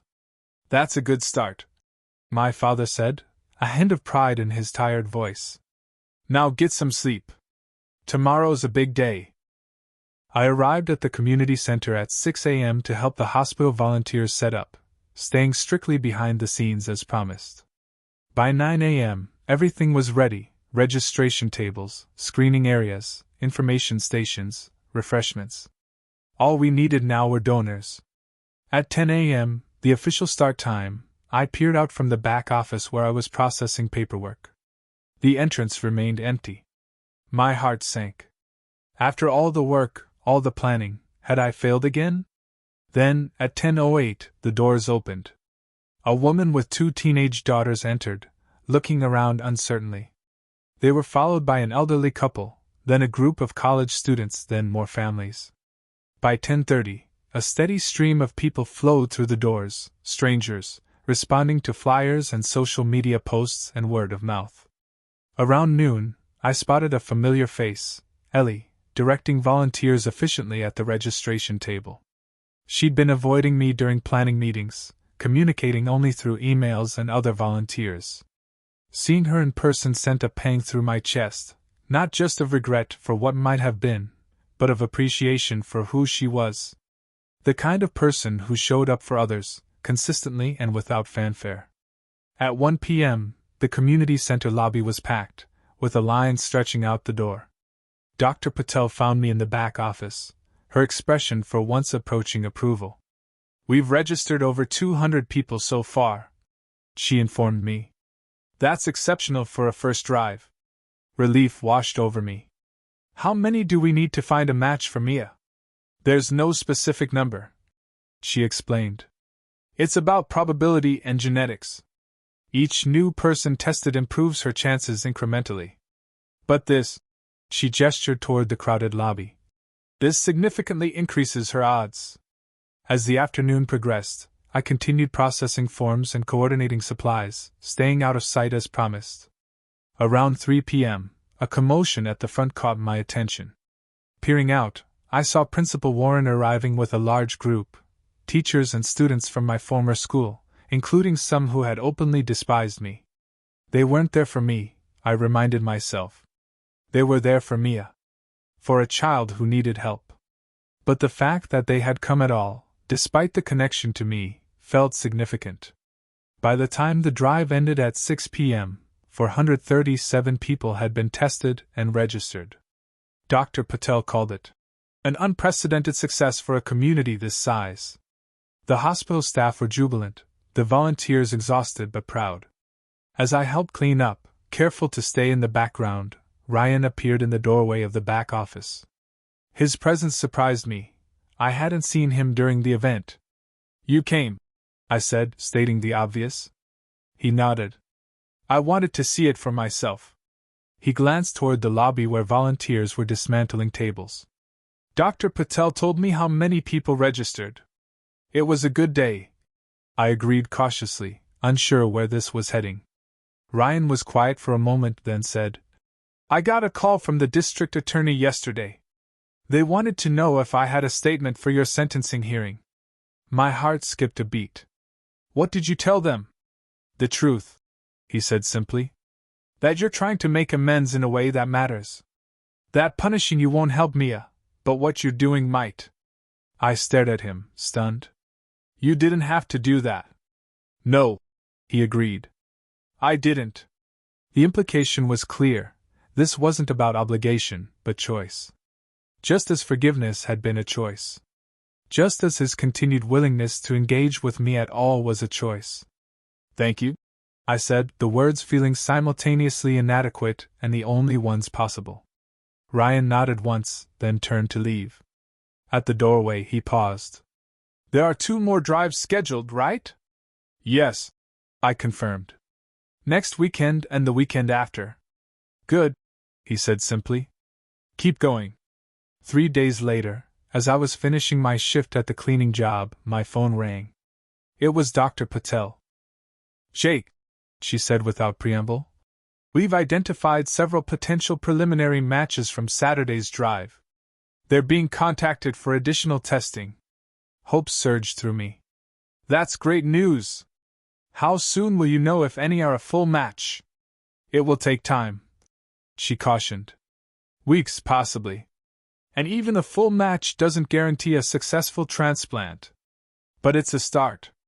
After we disconnected, I sat in Gino's cleaning van, overwhelmed by emotion. For the first time since the fire, I allowed myself to feel something other than guilt, or shame, or fear. Something that felt dangerously like hope.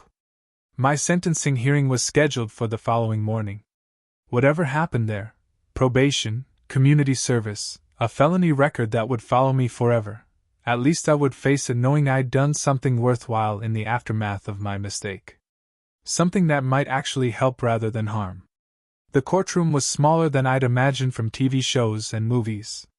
My parents sat directly behind me, my mother clutching tissues, my father's face set in grim determination.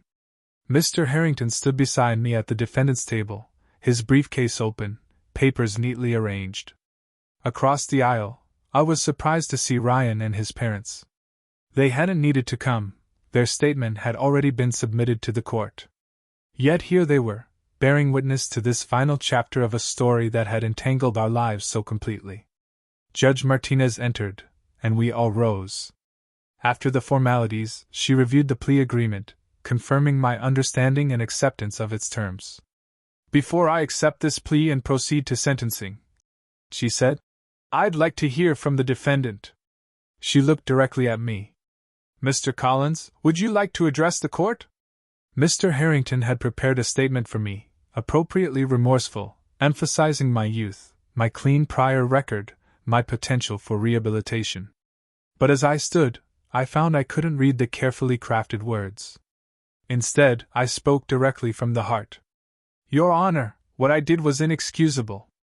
I could tell you I didn't mean to hurt Ryan Chin, that it was just a prank gone wrong, but the truth is I did mean to target him. I did mean to disrupt his day and his work. I did mean to assert some kind of twisted dominance over him because I was jealous of who he was as a person. The courtroom was completely silent as I continued. I didn't intend the specific harm that occurred, the fire, the injuries, but my intentions don't matter as much as the results. Ryan suffered physical injuries that prevented him from being a bone marrow donor for his sister Mia, who has leukemia.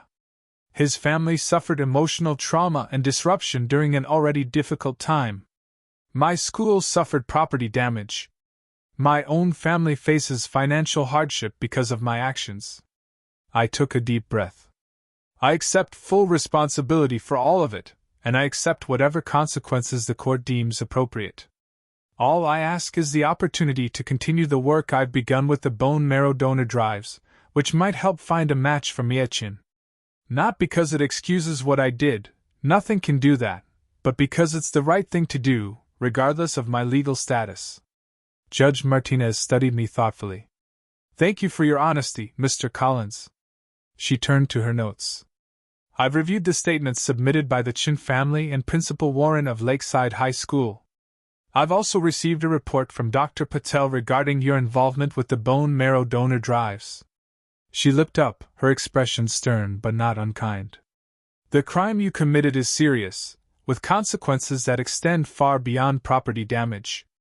However, I am persuaded that you understand the gravity of your actions and are taking meaningful steps toward making amends. After a brief pause, she continued, I hereby accept your guilty plea to criminal mischief and sentence you to 2 years probation, 500 hours of community service, which may include continued work on the bone marrow donor initiative, and full restitution for damages to Lakeside High School, payment plan to be approved by the probation department. The sentence was exactly what the plea deal had outlined, no better, no worse. But somehow, hearing it pronounced officially made it more real than it had been before. Mr. Collins, Judge Martinez added, this court is giving you a chance to demonstrate that your remorse is genuine and your rehabilitation possible. Don't waste it.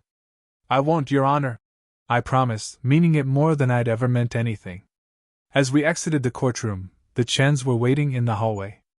Mr. Chen approached my parents, speaking quietly about the donor drives and Mia's condition. Mrs. Chen stood slightly apart, her expression guarded but no longer hostile. Ryan came directly to me. Congratulations, he said simply. For what? I asked, confused. Getting probation instead of jail? That's nothing to celebrate. Not for that, he clarified. For telling the truth in there. The real truth, not the convenient one. Before I could respond, my phone buzzed with a text. It was from Dr. Patel. Need to speak with you immediately. Call when you can. Dread washed over me. Had something gone wrong with the donor drive? Were they shutting down the next events? Excuse me, I said to Ryan, stepping away to make the call. Dr. Patel answered immediately. Jake, she said, her voice unusually animated. We've identified a potential match for Mia. A full match, based on preliminary testing. My heart leaped. That's incredible. Who is it? Someone from the drive? Yes, she confirmed. The match is you, Jake. You're a potential donor for Mia-chan. The news that I was a potential bone marrow match for Mia felt like something from a movie, too perfectly ironic to be real. The person who had caused the problem becoming the solution? It seemed impossible. There must be some mistake, I said to Dr. Patel, my voice barely a whisper. There's no mistake, she assured me. The initial tests are conclusive. You're a high-probability match for Mia based on HLA typing. Of course, we need to conduct additional testing to confirm compatibility before proceeding. Does Mia know? Do the Chens? I asked, glancing across the courthouse hallway where Ryan still stood with his parents. Not yet, Dr. Patel replied. I wanted to speak with you first, to confirm you're willing to move forward with additional testing and potentially donation if you're a confirmed match. Of course I'm willing, I said immediately. Whatever Mia needs. After disconnecting, I stood frozen, uncertain how to process this development, or how to approach the Chens with the news. Fortunately, Dr. Patel had already reached out to them, and within minutes, Ryan's phone rang. I watched as he answered, his expression shifting from curiosity to shock to something I couldn't quite read. His parents huddled around him, their faces displaying the same progression of emotions as they listened. When Ryan hung up, he looked directly at me across the hallway, and for the first time since I'd known him, he seemed completely at a loss for words. Mr. Chen recovered first, approaching me with an expression of cautious hope. "Dr. Patel says you may be a match for Mia?" "Yes, sir," I confirmed. "I don't fully understand how it works, but I'm ready for whatever additional testing is needed." Mrs. Chen joined her husband, her eyes searching my face. "You understand what bone marrow donation involves?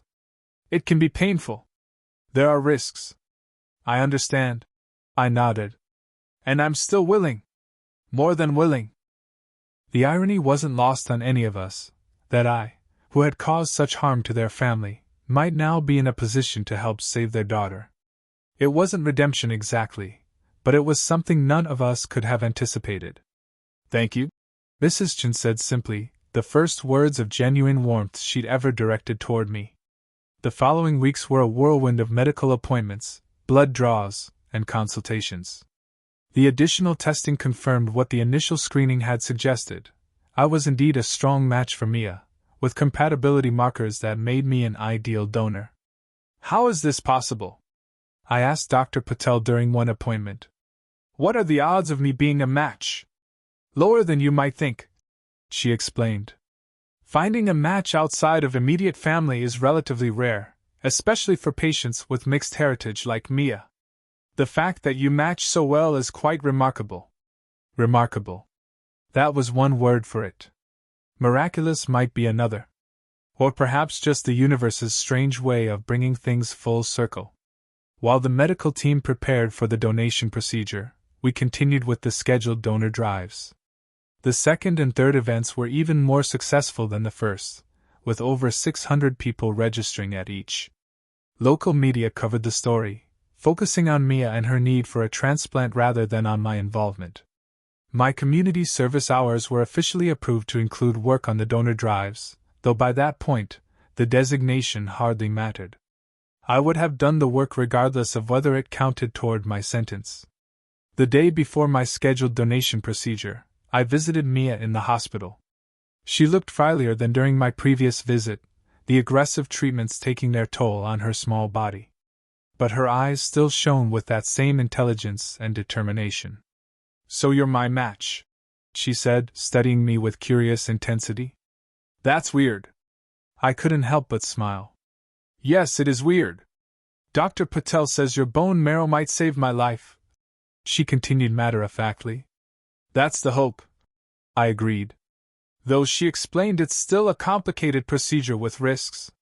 Mia nodded solemnly. "I know all about that. I've had lots of complicated procedures." She tilted her head slightly. "Are you scared?" The directness of the question caught me off guard. "A little," I admitted. "Not of the procedure itself, but of the possibility that it might not work. That I might not be able to help after all." She considered this thoughtfully. "That's how Ryan feels all the time. Scared that nothing he does will be enough to make me better." The insight, so profound from someone so young, left me momentarily speechless. "But you know what I tell him?" she continued. "I say, at least you're trying. That's all anyone can do. Try their best." She fixed me with those serious eyes. "Are you trying your best, Jake?" "Yes," I said, the simple truth of it resonating deep within me. "For the first time in my life, I think I am." She nodded, satisfied. "Then that's enough." The bone marrow donation procedure itself was less dramatic than I'd imagined. Under general anesthesia, doctors extracted marrow from my hip bones using special needles. I woke up sore and groggy but otherwise fine, with bandages covering the extraction sites. Ryan was waiting when I was wheeled back to my room, his expression a complex mixture of emotions. "How are you feeling?" he asked, taking the chair beside my bed. "Like someone stabbed me repeatedly in the hip," I admitted with a weak smile. "But otherwise okay. How's Mia?" "They're preparing her for the transplant now," he explained. The next few weeks will be critical. Her body has to accept the new cells without rejecting them. The reminder of the process's uncertainty sobered me. Ryan, if this doesn't work. Don't, he interrupted. We can't think that way. We have to believe it will work. We sat in companionable silence for a while before he spoke again. You know, the day of the fire, I was working on a project that might have helped improve medical waste processing for leukemia treatments. I was so angry afterward, thinking about how you destroyed something that could have helped patients like Mia. I winced at the reminder, but he continued. But if the fire hadn't happened, I would have been Mia's donor. And while I was a good match, Dr. Patel says you're actually a better one. Your cells are more compatible with hers in ways that might improve her chances. He shook his head in disbelief. How do you make sense of something like that? I had no answer. The tangled web of cause and effect, of harm and healing, was too complex to untangle. Maybe we're not supposed to make sense of it, I suggested finally. Maybe we're just supposed to do the best we can with where we are. Ryan nodded slowly. Mia says something similar. She's the wisest person I know, and she's 12. She's pretty amazing. I agreed. I hope I get to see her grow up. Me too, Ryan said quietly. Me too. The weeks following the transplant were tense with waiting. Mia remained in isolation to protect her compromised immune system while her body either accepted or rejected the donated cells. I returned to school, not my old high school, but a small alternative program for students who needed specialized placement. The work was challenging but engaging, and for once, I applied myself fully. My probation officer, Ms. Reynolds, met with me weekly to review my community service hours and overall progress. You're doing well, Jake, she noted during one meeting, reviewing my file. School attendance perfect, community service hours on track, restitution payments coming in regularly from your job. Thank you, I said, still slightly uncomfortable with praise I wasn't sure I deserved. There's something I've been meaning to ask you, she continued. The bone marrow donor registry reports that the drives you helped organize have resulted in 7 matches so far for patients around the country. Not just for Mia Chin, but for other patients needing transplants. This was news to me. 7 matches? She nodded. 7 potential life-saving donations. That's quite an impact. I sat with that information, letting it sink in. 7 matches? 7 chances at life for people I would never meet. It didn't erase what I'd done, didn't cancel out the harm I'd caused. But it was something meaningful that wouldn't have existed otherwise. Have you thought about what you want to do after high school? Ms. Reynolds asked, changing the subject. I hesitated. College seemed like a distant possibility with a felony record. My previous academic performance hardly made me a desirable candidate even without that black mark. I'm not sure yet, I admitted. I know my options are limited. Not as limited as you might think, she replied. There are programs specifically designed for students in your situation. If you're interested, I can put you in touch with some resources. For the first time, I allowed myself to consider a future beyond my immediate circumstances, beyond probation and community service hours and restitution payments. A future where I might build something positive with my life. I'd like that, I said. Thank you. 3 weeks after the transplant, I received a text from Ryan. Mia's counts are rising. Doctors are cautiously optimistic. A week later. Still improving. She asked about you today. And finally, 5 weeks post-transplant. It's working. Her body is accepting the cells. She wants to see you when you're free. I visited the hospital that same afternoon, bringing another penguin to join the first one I'd given her. Mia looked different, still thin and fragile, but with a hint of color in her cheeks that hadn't been there before. You look better, I observed, taking the chair beside her bed. I feel better, she confirmed. Dr. Patel says your bone marrow is growing inside me now. It's weird to think about, having part of you inside me. I laughed softly at her characteristic directness. It is weird. But good weird. She nodded thoughtfully. Ryan says sometimes good things come from bad situations. Like how you hurt him, but then you helped me. She fixed me with her serious gaze. Do you think that's true? I think, I began carefully, that good things can happen after bad situations. But that doesn't make the bad things okay or worthwhile. I still wish I hadn't hurt your brother. I still wish he could have been your donor like he was supposed to be. But then we wouldn't have found all those other matches. She pointed out. The 7 people Ms. Reynolds told you about. News traveled fast, apparently. How did you know about that? She shrugged with the hint of a smile. I have my sources. Our conversation was interrupted by the arrival of Dr. Patel, who came to check Mia's vital signs and review her latest test results. Everything looks good, she announced, a rare smile crossing her usually serious face. If this trend continues, we might be able to discuss discharge planning in another week or 2. The news brought tears to Mia's eyes, and surprisingly to mine as well. The possibility of her returning home, of recovering, of having a future, it felt like a miracle I had no right to witness, let alone participate in. As spring turned to summer, Mia continued to improve. There were setbacks and scary days, infections and complications that required brief hospitalizations. But the overall trajectory was positive. The transplant had worked. Her body had accepted the donated cells.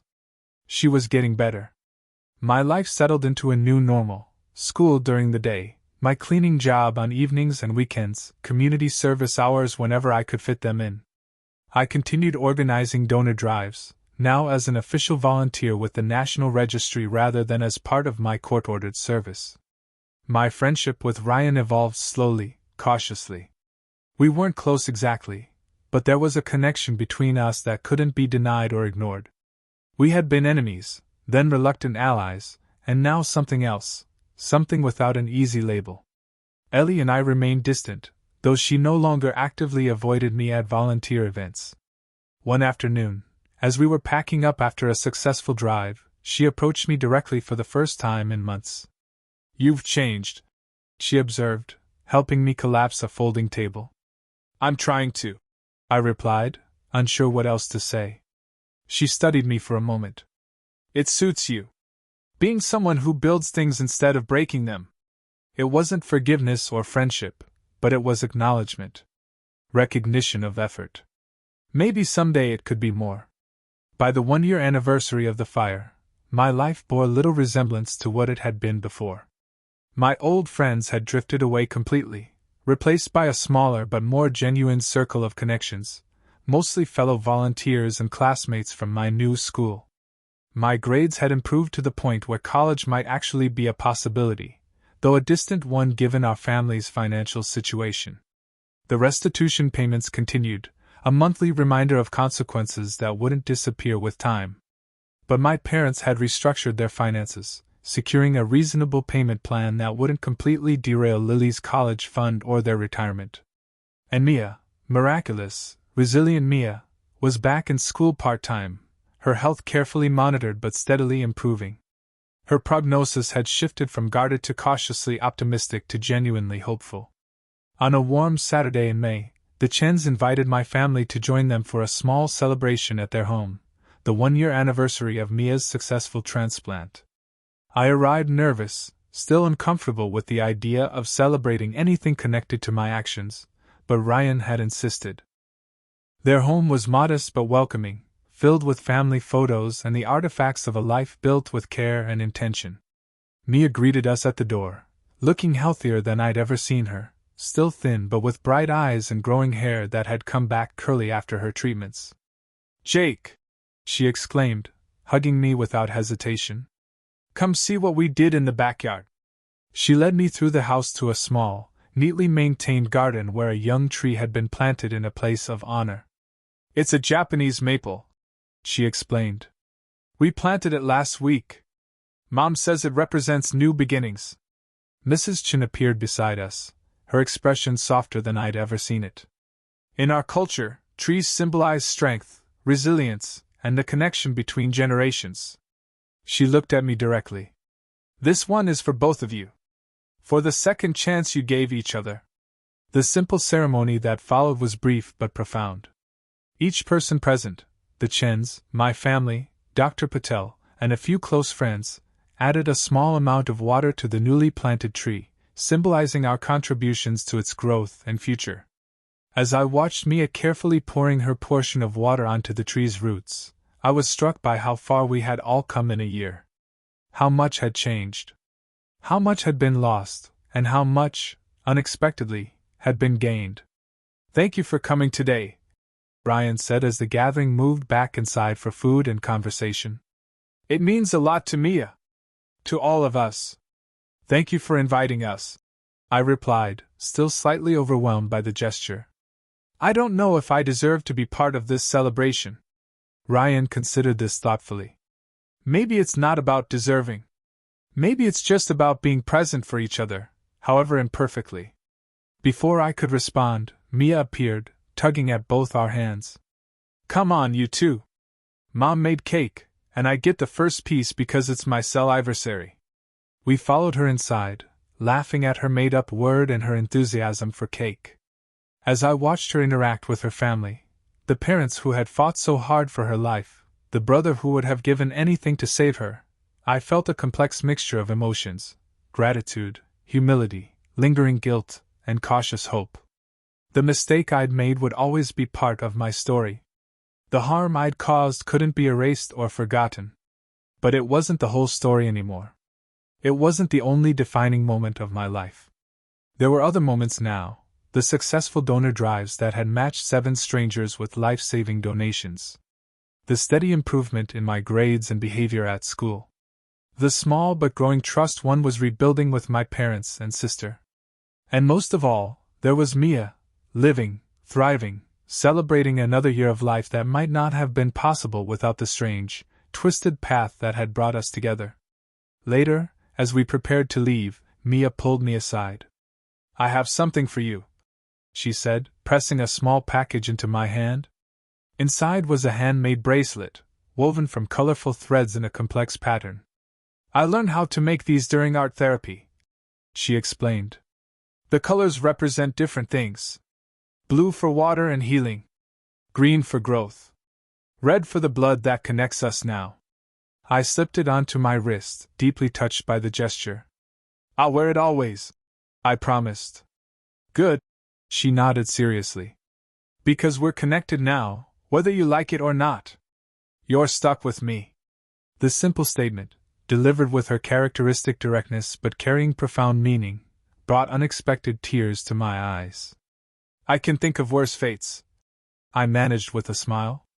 As my family drove home that evening, I sat quietly in the back seat, watching the sunset through the car window and absently twisting the bracelet on my wrist. "You okay back there?" my father asked, catching my eye in the rearview mirror. "Yeah," I replied, surprised to find it was true. "I think I am." I wasn't fixed or redeemed or forgiven in any complete sense. The consequences of my actions would continue to shape my life in ways both obvious and subtle. The felony on my record wouldn't disappear. The financial burden on my family wouldn't vanish overnight. Some relationships would never be repaired. But I had found something I hadn't expected in the aftermath of the worst mistake of my life: purpose. Direction. A way to channel my energy toward helping rather than harming, building rather than breaking. And in the end, maybe that was the bitter lesson I needed to learn, that the person I had been was not the person I had to remain. That change, while painful and difficult and ongoing, was possible. That one terrible choice didn't have to define my entire future. The bracelet on my wrist caught the last rays of sunlight as we turned onto our street, blue, green, red intertwined in a pattern as complex and imperfect as life itself. A reminder of connection. Of consequence. Of the strange, unpredictable ways that harm and healing can sometimes flow from the same source. A reminder that sometimes, the bitter lessons are the ones we need most.